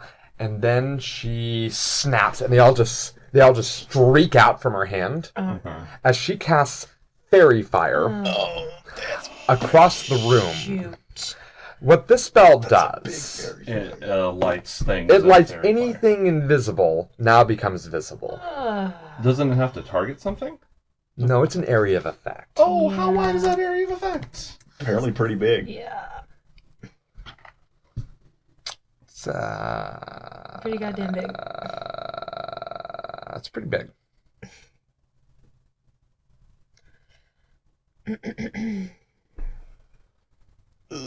Where did you move to? Well, so I imagine she came in this way and then kind of was coming toward the corner, so I would have tried to kind of just move forward and get kind of around her and behind her, if that makes sense. About how much distance are you trying to put between you and her? Tried to move my full 30 feet. But you went past her? Well, she was... So, I'm Coming here. towards you in the corner, sure. She's coming this way, and like I kind of... like as far as I can get. Oh, sure. Okay, I thought you were trying to say I went directly around her. Okay, so you went on the other side of the fishbowl. So you see the area, like that whole 1/4 of the room just sort of lights up. And you are like right outside, and you can see like it just sort of like these motes like clinging to everything. You recognize the danger immediately. What do you do? I immediately begin moving toward the door. Did she shut the door behind her? Did she The door is shut behind her, The yes. door shut behind her. I'm going to move toward the door, and if I can get to it, I'm going to try and like slink out as quietly as I can. So go and give me a stealth check. If you succeed, you'll be able to get to the door. Okay. I like that coin that you spent. Okay. No, send it back for you. Much better. 19. She will, for her turn, she goes... There is a 1 in 3 chance she chooses the quadrant you are in. Oh, God dang it. If I roll a 1 or a 2, it is your quadrant. I'm going to roll this in the open so you can see what happens here. Oh! As another side of the room just goes, poof, lights up. And she starts throwing more Motron, and she goes, "Whoa, lady bro, what are you doing? Whoa, what's going on?" She goes, "Somebody's here. I am sure of it. I could smell them. I could hear them. They are here." I made it to the door. You have made it to the door. I'm going to try as, she's focused on another section of the room. I'm going to try and just... and quietly shut the door. I'm just going to try and... Give me one more stealth check. Let's see if you can get through that door without her noticing. But you got this. Yeah, come on. +2. 10. Do you have Intrepid? No. Is there a coin? No.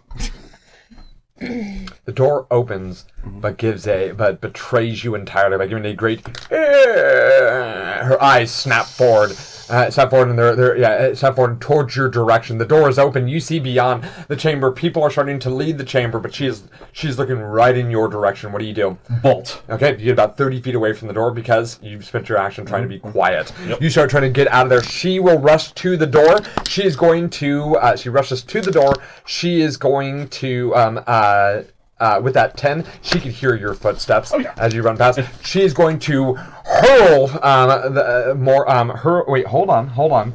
She does have a limit of how many times she can cast certain things. I can't just keep doing that forever, Will. Unless it says I can keep doing it forever. Unless it says she can keep doing it forever. I wouldn't say that. No. Surely not. No. She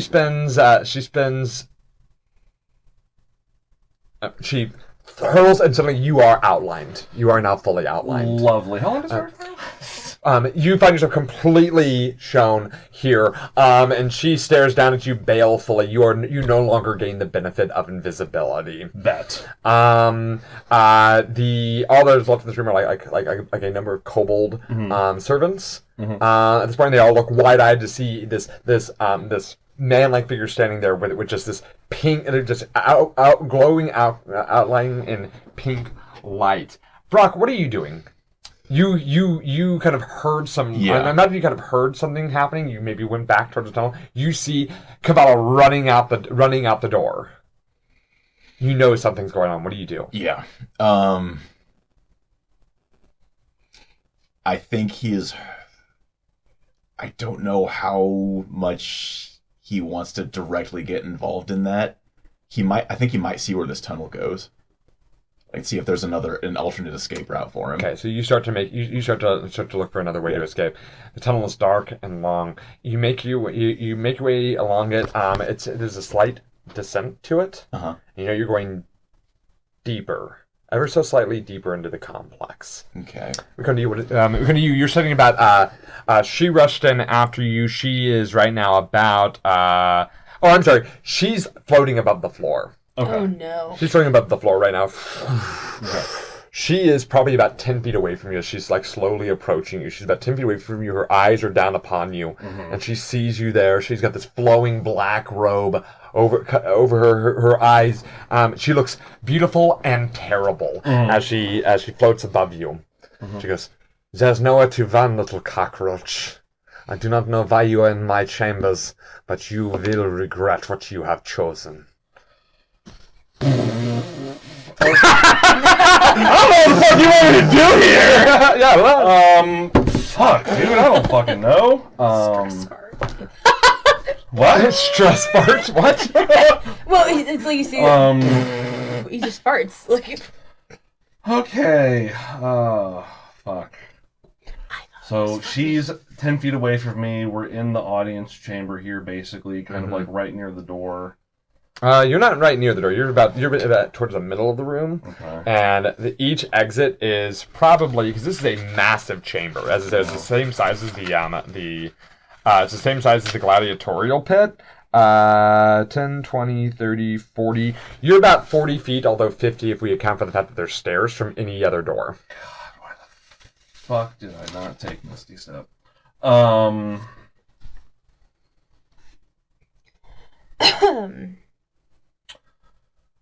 I am going to go ahead. I'm going to dash. I'm going to double move the direction that I believe the arena is. Are you going east or are you going west? You just came out of the south wall. Are you going east or are you going west? I just came out of the south. I'm going to go... So which door did I come out of? You came out of this one. Came out of this one. I'm going to go... Hey, why don't you let him make this decision? Sorry, guys? We don't need you I guys was to showing point. him Hold the on. doors. Okay. Okay. I'm explaining the scenario to him. I'd Okay. like him to make this decision. All right. I'm going to go east. Go east. Because the question is has he been paying attention to the map? Yeah. Yeah. So I'm going to go east. We're going to start running east. As Okay. I'm dashing in, under my breath, I am just going to quietly say, "This was your house. Help me." Like, I know who I'm talking to. Help me. This was your house. You start running towards the door. D. Yeah. You're one of the servants. You see Cavala's burst out of the room. She's now floating in midair. There's now a figure clad in light. Looks fairly Colton shaped. Running towards the door. Just run up the stairs. Is like is throwing open the eastern door right now. What do you do? I am going to try to. Okay, I'm going. My intention is to pretend to give chase, but to try to get in the way a little bit. Like, I'm trying to show, hey, I'm trying to help you get this guy, but I'm a bumbling fool that's causing. How do you show her that? I try to run after Colton, but like I'm knocking stuff over, like getting in her way, like trying to get in her way. Where she's floating 10 feet above the air. Oh, well then I'm trying to rush to the door because the door is not 10 foot tall, is it? Yeah, because it's made for people who are 10 feet tall. Oh, damn. Yeah, she's very big. Door's about 10 feet tall. Oh, okay. Yeah. Well, trying to figure out how I'm going to do that thing because I thought the door was normal size, and that's what I was going to. It is normal size for her. For Cavala. Yeah, for Cavala. Or the beholder who used to run the place. So he ran out.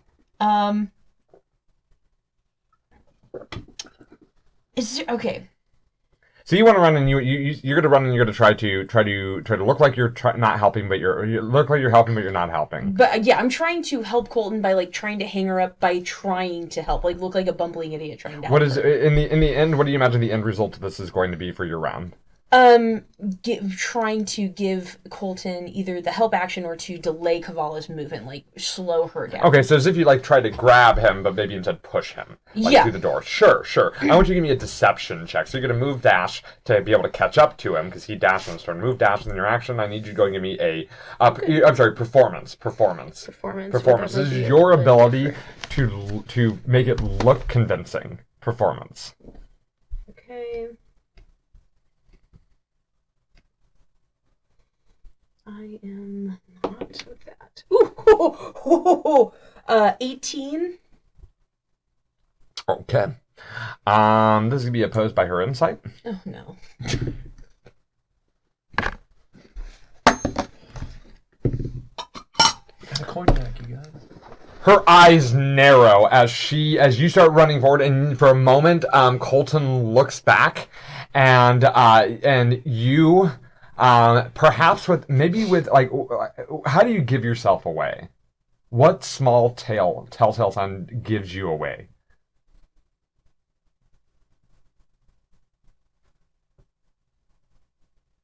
It's how like adept I am. Like they're cleaning up and food's on the floor. Someone's like discarded like some food, and I like instead of like slipping and falling down on the food, I actually like I'm able to like slide forward on one foot and maintain and actually push him out the door. Yeah, so like it's very clear that you push him out the door, and her eyes narrow. Colton, you do have advantage on whatever your next roll is going to be. Okay. But, whatever your next roll is going to be, you have advantage. But she goes next. Sure. Mm. So you've just thrown open the door. Mm-hmm. You're right behind him. Yeah. You turn to see her eyes narrow, and she gives there's this rumbling snarl, and then she's gone. Oh boy. She's fucking invisible. Great. And she's right on the other side of the door. As you throw it open, she's just standing. And as the door opens and reveals the hall, and there are people in there, suddenly, poof, she's right in front of you. Oh, good, mystic stuff. She's now right. You are now right within her reach. Oh. No, that was longer than Misty Step. That was a good, solid dimension door. Oh boy. Oh man, this is bad.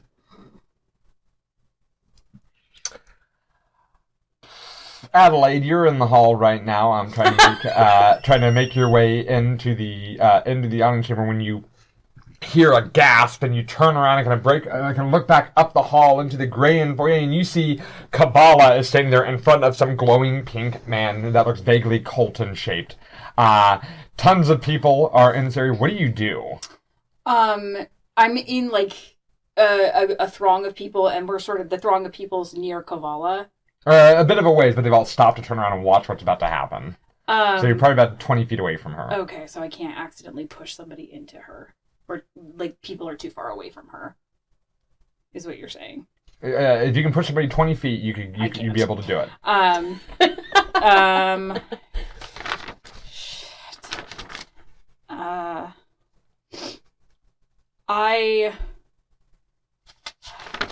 don't know. I don't know what I can do to help in this situation. I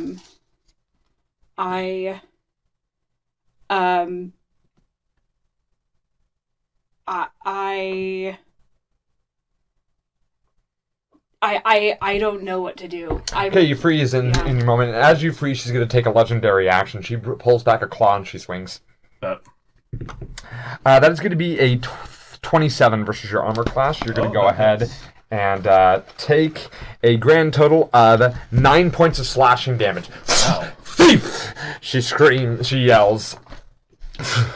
And we are going to go ahead and go from Adelaide to actually D. So D, because I switch your initiatives up. D, you've got Colton right in front of you. You see Colton throw himself out of the way of a horrifying claw attack. You see it took a lot of energy just to dodge a killing blow with that. You're right behind Colton. It's Colton between you and her. What do you do?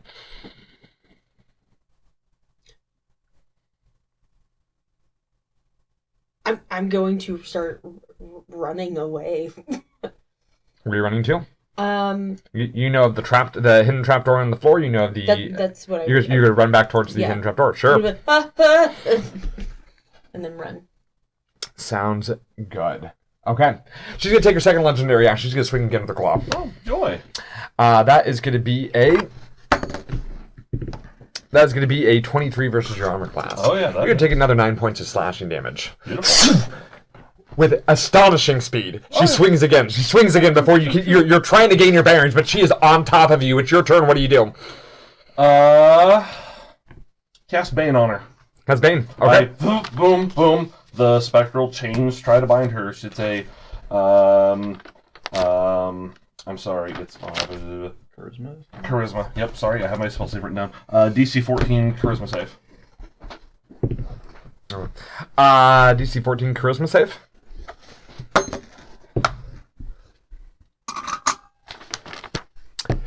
The chains try to grab her, but and they just shatter as she just sort of flexes and just shuts. She goes, "Your magic will not work." She goes, "Your magic will not work on me." Great. Well, Bane is an action, so. Bane and 2 invisibilities. How many spell slots you have? How many spell points you have left? Not many, because the spell. The cost is the spell level, right? I don't know. You know your cost better than I do. No. Yeah, I'm out. That's my last spell point. Fuck, I've only got a bonus action left. There are no bonus actions. I can take. That's it. I have no bonus actions to take. We go to her. Joy. She sneers. She goes, "I recognize those chains. You are one of the keepers, aren't you? I may associate. You have chosen the wrong patron, for the shadow gives so much greater gifts." And she points her hand forward at you, and there's a noticeable change in the temperature, drastic change in the temperature as she casts Cone of Cold.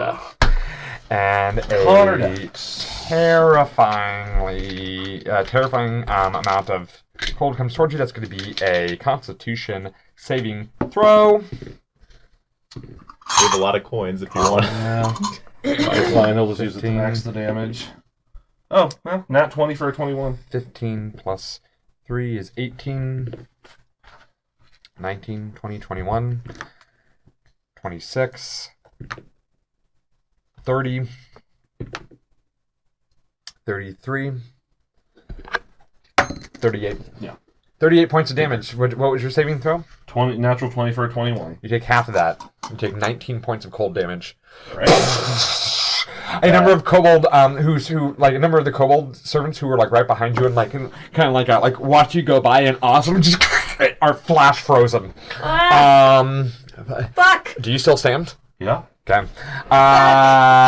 Brock, you have made to the end of the tunnel. Meanwhile, the tunnel like stops and you can see like it just stops abruptly. Looking up, there's like a circular like stone just in the ceiling. Like instead of like being this tube, right? You've been going through and like curved tube, but then suddenly just like breaks as if there's like a plug, like a big great stone plug right above your head. Okay.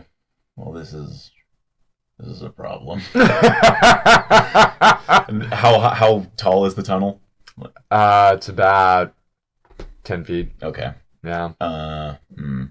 Yeah, I don't think I have any. I don't think I have anything in my bag of tricks that will allow that to happen. I mean, you got your weapon, right? I do. I don't know what you can do with that, but you tell me.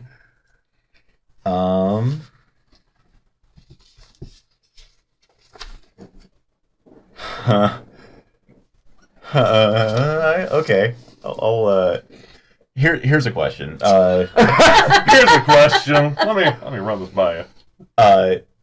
Using a climber's kit, could I anchor myself near enough the ceiling that I could like have at least one hand to access the Absolutely. plug. Okay. You have a climber's kit? Yeah. Absolutely. Okay. I will do that. What I'm going to do is I am going to reach into my cloak, or reach into my coat, and pull out a black powder charge. What? And then that's my bonus action, so I've used my tactical chemistry to create one of those. I'm going to set it as an action and light it. Then, assuming I have multiple turns to work with here, I will take out a second one and put it right next to it, and then I will drop off the ceiling and hit the end, run for cover. I love this so much. What I want you to do is I want you to give me an engineering check with advantage. Okay. I love this so much. By the way, black powder does not exist in Eberron. This is Shard dragon. powder. Yeah, shard powder. Yeah. Shard powder. Yep. I love this so much. I mean, dragon shard powder sounds pretty explosive. Yeah. Oh yeah. Oh baby. Oh baby. I'm assuming this is explosive, so I'll go ahead and add my expertise, my D6 expertise die here. Maximize too. No. That'd be silly. That is still a total of 24. A massive explosion blows the ceiling off of the tunnel. Down the hall, you suddenly, Kabbalah reaches back with her legendary action, pulls back a claw, and goes to swing when a massive explosion knocks her off kilter. She kind of stumbles. There's a wave of force, and she's in the air. Remember, she's in the air, and sort of kind of jolts her over. And her eyes turn wide as she looks over that direction. That move is going to eat up her legendary reactions for this whole turn. Okay. So she has lost those for this turn with that. So we're going to go ahead and go to Adelaide. Adelaide, massive explosion. Cavallo seems off kilter. I'm still in a crowd of people. Most people are now starting to run. Okay. As they see the terrible cold magic, and they're like, "Oh no, not this again! Oh shit! Collateral damage!" Boss is angry. Shit. And how bad do you, I am with Hank clinging Well, to life. you see that his form is stagnant. Remember, he's just an outline of I thought if I took damage, my invisibility drops. only if you'd lost your concentration. Well, I haven't been rolling on, so... I don't know why you haven't, but we're on this right now. So you see that he's staggering. Okay. But he's also taking a cold to the face, whatever. So okay. you can't be doing well. I'm going to use Bardic to do my version of essentially subtle spell, where I'm in the crowd going, "Oh, what was it?" How talking, screaming, kind of panicking with everybody else, but I'm casting healing word.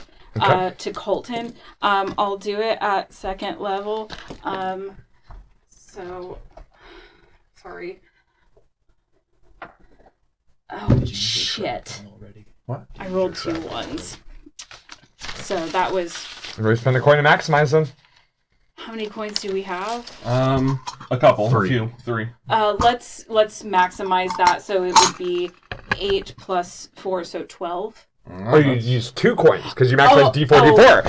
Yep. Sorry, I didn't realize it was... Yeah, you have to use good. 2 per coin. D4, D4.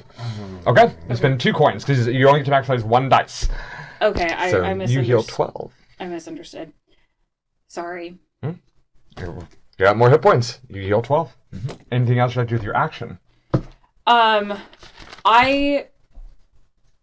going to try and sort of stay with the crowd, but try and keep an eye on what's going on as the explosion and what he's doing.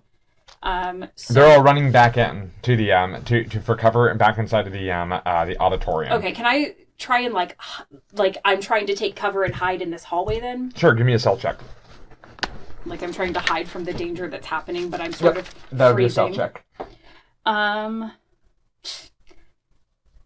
No. That's sorry. Where is stealth? 3, 4, 5. You try to kind of hide in the hallways, kind of like shrink back with everyone else, but they all just run in and unable to find yourself, unable to leave entirely yourself. As they go all in the auditorium and you want to stay in the hall, it's like you find yourself kind of standing alone in the hall. Okay, then I'm just looking panicked. We then go to Deidre. Deidre, you've made it. You had thrown open the trapdoor and it right as the cold goes right over the top. You see rime covering the edges of the trapdoor. Then you hear a massive explosion. What do you do?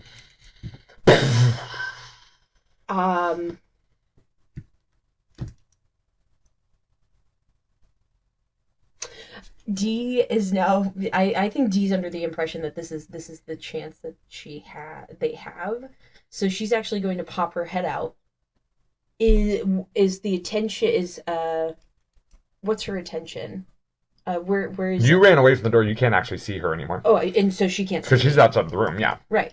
So then I'm actually going to try to search. I'm going to go into the other room and try to search for the eye. You're gonna run. Okay, so you're on the north end of this room. Mm-hmm. You start running across. Okay. Yeah. Sure. That spectral eye, by the way, at the top is following you as you run across. It'll take dash move to just to get across. It takes 100 feet of movement to get to the other side of the room. So then that would be dash move dash. Right. Yeah. Okay. So you get to the side. You're now standing outside the door. Right. All right. And you're going in there. I'm going because this is another room we haven't searched yet for the eye. I'm trying to find the eye. I see. Okay, we are going to go ahead and go to Colton. You said it threw off her legendary reactions. Does that mean she very likely can't take an attack of opportunity against me? I said it threw off her legendary reactions. Not a regular reaction. I didn't say anything about reactions. Her legendary actions, not her reactions. I'm going to use my action to... Because she's still right here in front of me. She did not get knocked away from me, so I'm still within her reach. Mm-hmm, correct. I'm going to action disengage. I'm going to move away from her toward the other, because I threw open the east doors. She's right there. Yep. Explosion happened in her chambers. West door's back behind me. Correct. I'm going to disengage, move 30 feet back, and I'm going to look at her, and I'm still, my form is outlined. I'm still invisible. I kind of I kneel down and I will say, maybe I'm not the one you should be worried about. And as I drop, I let the invisibility drop, I form of dread. Okay. And I will roll my temporary hit dice. I get a d10. And what does she need to do, though? At the moment, nothing. I'm just taking on my form of dread. Nothing happens unless I attack her for the first time each round. Maybe another one you should be worried about, you say, is you take on the most terrifying form you can. She is going to respond to that because you have just taken on a terrifying form. And she looks back towards you, and she looks back towards you, looks back towards the explosion. And she is going to rush towards you. Bet. Just so you know, I gain 12 temporary hit points. Nice. Gonna need all those probably. Oh yeah, she's about to beat my sorry ass. That sounded better in my head. How are you looking? After the heal, I'm at about half. So with the temporary hit points, it's not the worst in the world.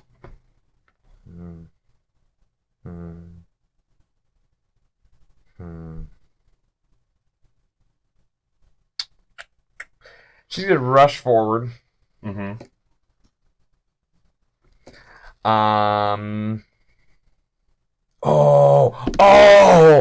As she's rushing forward, coming to the sky, you see your hands start to become like this shadowy black energy, and as Eldritch Blast comes streaking towards you. Jesus Christ, okay. 3 blasts of force come right towards you. Oh boy. Run! 14 AC. First one's a hit. Okay. Second one's a hit. Third one's a hit. Cool. How much damage?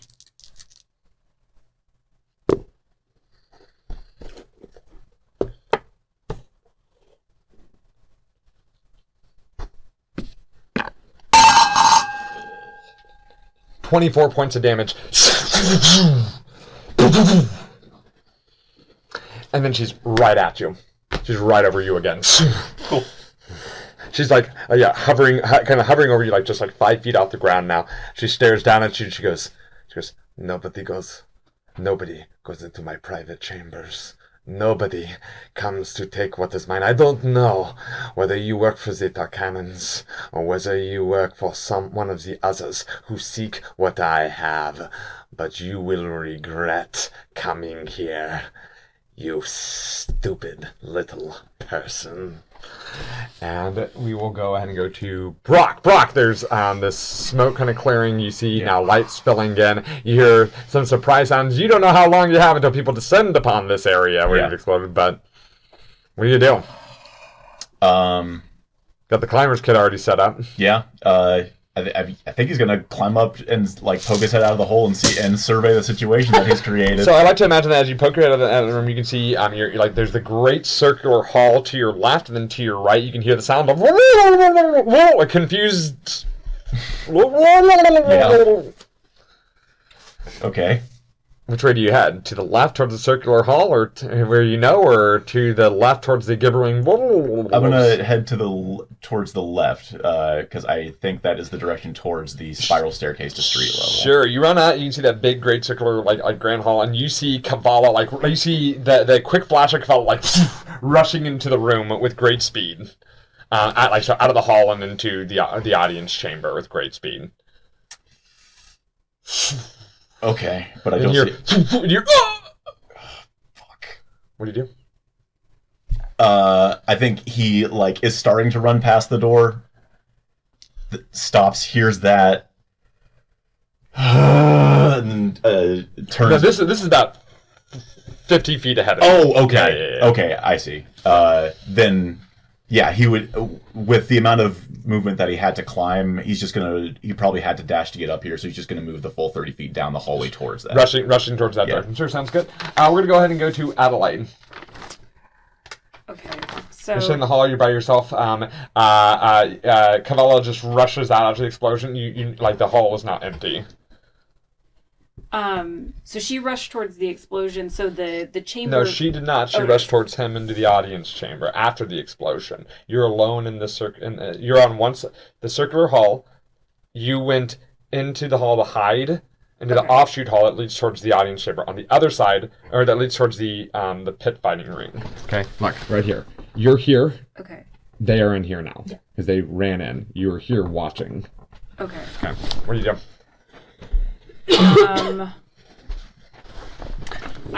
Moving your mini around the area is going to help a lot. Can I peek back into the audience chamber? It'll take your full move and dash to get to the door. Okay, I'm gonna move towards the door then. Yeah, sure. You rush right, and you can see her. You see her form standing over Colton, who looks, I imagine, like absolute dog shit right now. Are you still invisible? You have to make 3 separate saves. No, I thought I let my invisibility drop. Oh, okay. My apologies. Okay, you see, you see Colton. He looks like he's standing on his last legs.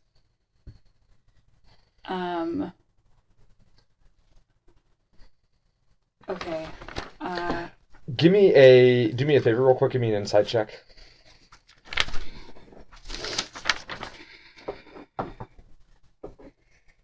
Jesus. Or with insight, or with advantage because of of things you have learned. Sorry, this is uneven. That's better. Insight. I am trained in insight is wisdom, correct? Mm-hmm. So that is 18.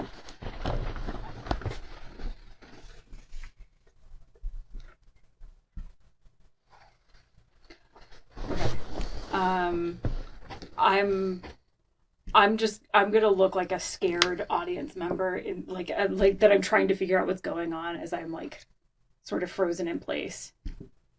Okay. We're gonna go ahead and go to Deidre. You are standing at the door. Mm-hmm. You turn around, you can see Kavala standing over Colton. What do you do? Or kind of floating over Colton. What do you choose to do in this situation? How close is Colton to the trapdoor? Probably about 30 feet away, because he's ran towards the middle of the room trying to get to the other side. Probably about 30 feet away. If I were to spend a coin, because I believe we have 2 left.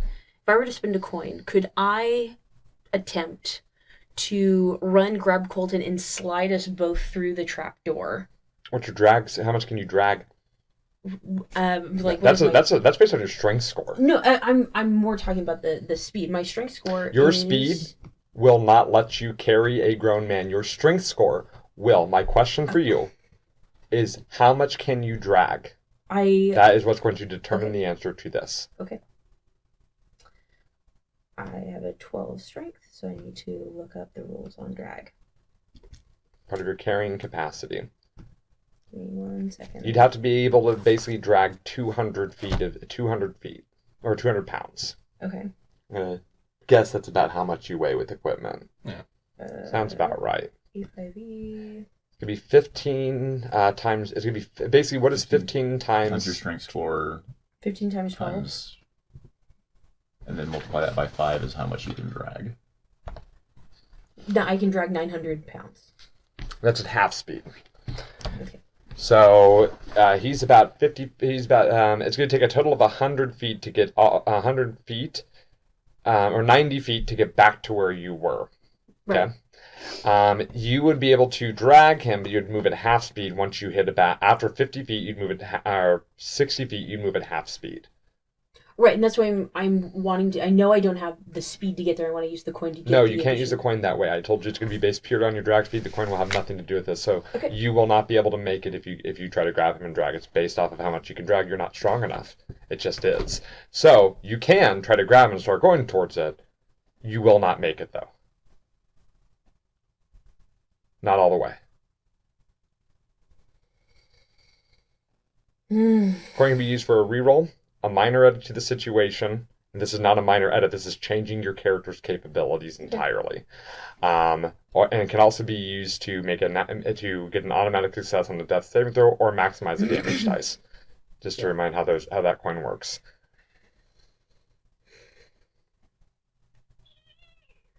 Do you attempt to try to do that? Yeah, I'm trying to save Colton at this point. He's almost dead. Okay. Suddenly she rushes across, tackles you, and starts grabs you and starts trying to run with you towards the trapdoor. Do you go along willingly? Mm-hmm. Excellent. You're about 15 feet away from the trapdoor before you find yourself 15 feet away from the trapdoor. As you do so, she's going to go ahead and take an attack of opportunity at you. You have forced movement, so she can't do it against you. Attack of opportunity at you. That's going to be an 18 versus your armor class. That does hit. You take 8 points of damage. Okay. All right. Legendary action.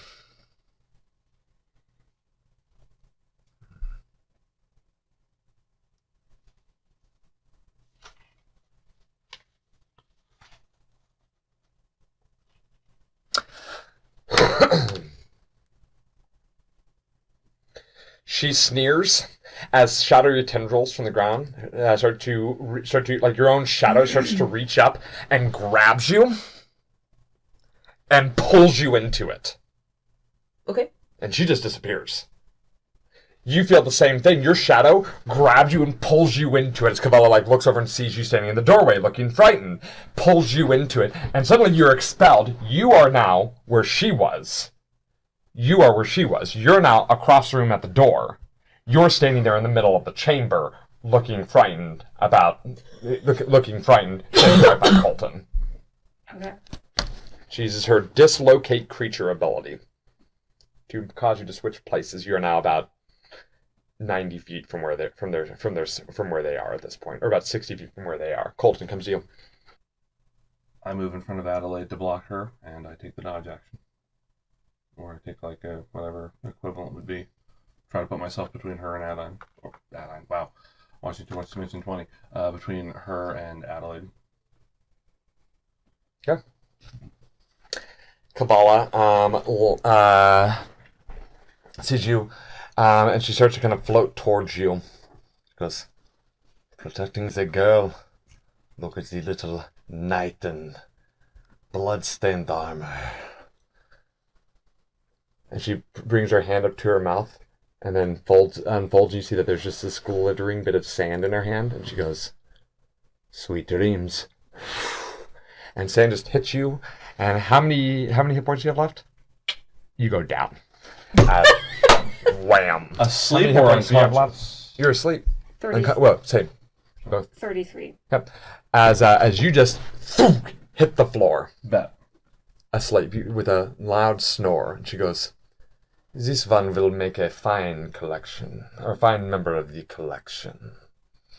And she will land and she will grab him and pick him up and throw him over her shoulder. Goes, don't be so scared, girl. You are not the target. And she will turn towards the doorway where you were from, but she has no eyesight to it at this point. She turns towards the doorway. Adelaide, or Brock, you run towards the door and you suddenly see Adelaide get pulled into a shadow, and then suddenly D pops out of it. Okay. I'll run towards where D is because I want to take a look into that audience. Kavala you kind of peek into the audience chamber there. Are you trying to do so being unnoticed? Yeah, I think so. Stealth check, please. Okay. Ooh. Very bad. Better. 15. Sure, you kind of peek in real quick. From the shadows and at a distance, you can see that Kavala is turning back towards the door. Adelaide is standing there. Kavala seems to be ignoring her. Colton's unconscious form is now over her shoulder. You can see that Colton is breathing. Okay. So to clarify, which door is she turning towards? The door where you're sitting, the eastern door. Okay. Yeah. But she does not seem to notice you as you kind of back out quickly into the hall. You look over, you see D, and yeah.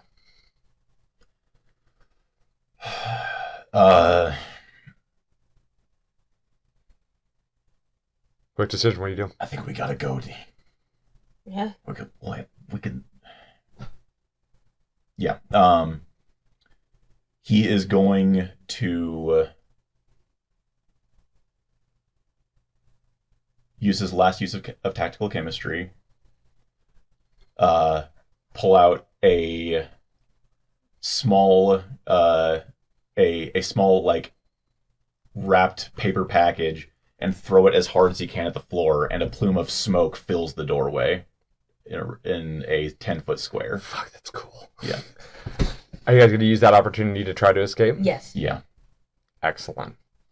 Adelaide, she's I ignoring you. Do you wish to do anything? can I try to be like I'm hurrying back to try and get to the arena with the rest of the audience? Like, I was scared and looking for my friend. She said you weren't the target, so I want to go with the rest of the audience. You're trying to escape the situation as well? Yeah. The three of you are able to remove yourselves from the situation as you leave Colton to an unknown fate. And we are going to go ahead and call that session here tonight. Okay. That is the session. Woof. Woof! A lot of stuff happened. Everything went tits up. It was bound to happen eventually. Yeah. Bound to happen eventually, right? Adelaide, Cassie, how's Adelaide feeling about the scenario tonight? What's been going on? Things have gone bad, but it's not impossible. It is important to her that at least some of us make it out to come back. That we don't all get trapped down here, which is why it was important to hopefully not be made as well. Sarah, how's Dee feeling? D is disappointed that she couldn't help Colton. But she is also very disappointed because she probably lost her job with Snake Guy. Like the snake. She liked the snake that she gave the grapes to. The true loss here. Yes. Yeah, Yes. absolute tragedy. Absolutely awful that we had to leave a man behind. But she, whatever her reasons might have been, she didn't kill him right away. So there's always a possibility of a rescue later. Well, this is the thing. Yeah. You guys know what she does. Yeah. To people. We've seen the it. statues. No, the pits. No, you've seen. Yeah. Well, you've seen what happens. Oh, that collection. Okay, sorry, I got my collections mixed up here. Yeah, because Kavala, you've been told a number of times, and we've learned that the people who do the fighting pits are not really volunteers. Yeah. They do not wish to be here. Yeah. At all. And what has just happened here is that Colton is very likely going to be pressed into service. Yeah. The newest member Of the DK crew. Which on one hand is pretty bad. Yeah. But on the other hand, it's pretty good. it's kind of an opportunity. Yeah.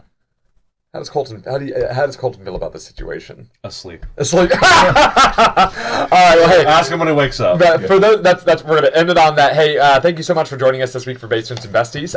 We sure look forward to seeing what happens as the group tries to make their escape from this situation, because I can't imagine this is gonna go well. I'm having abandoned. Well, can't imagine trying to stay here is going to go well. Yeah. Anyway, we look forward to seeing you all in 2 weeks when the next episode airs. It's going to be a good time. Hopefully, we'll see.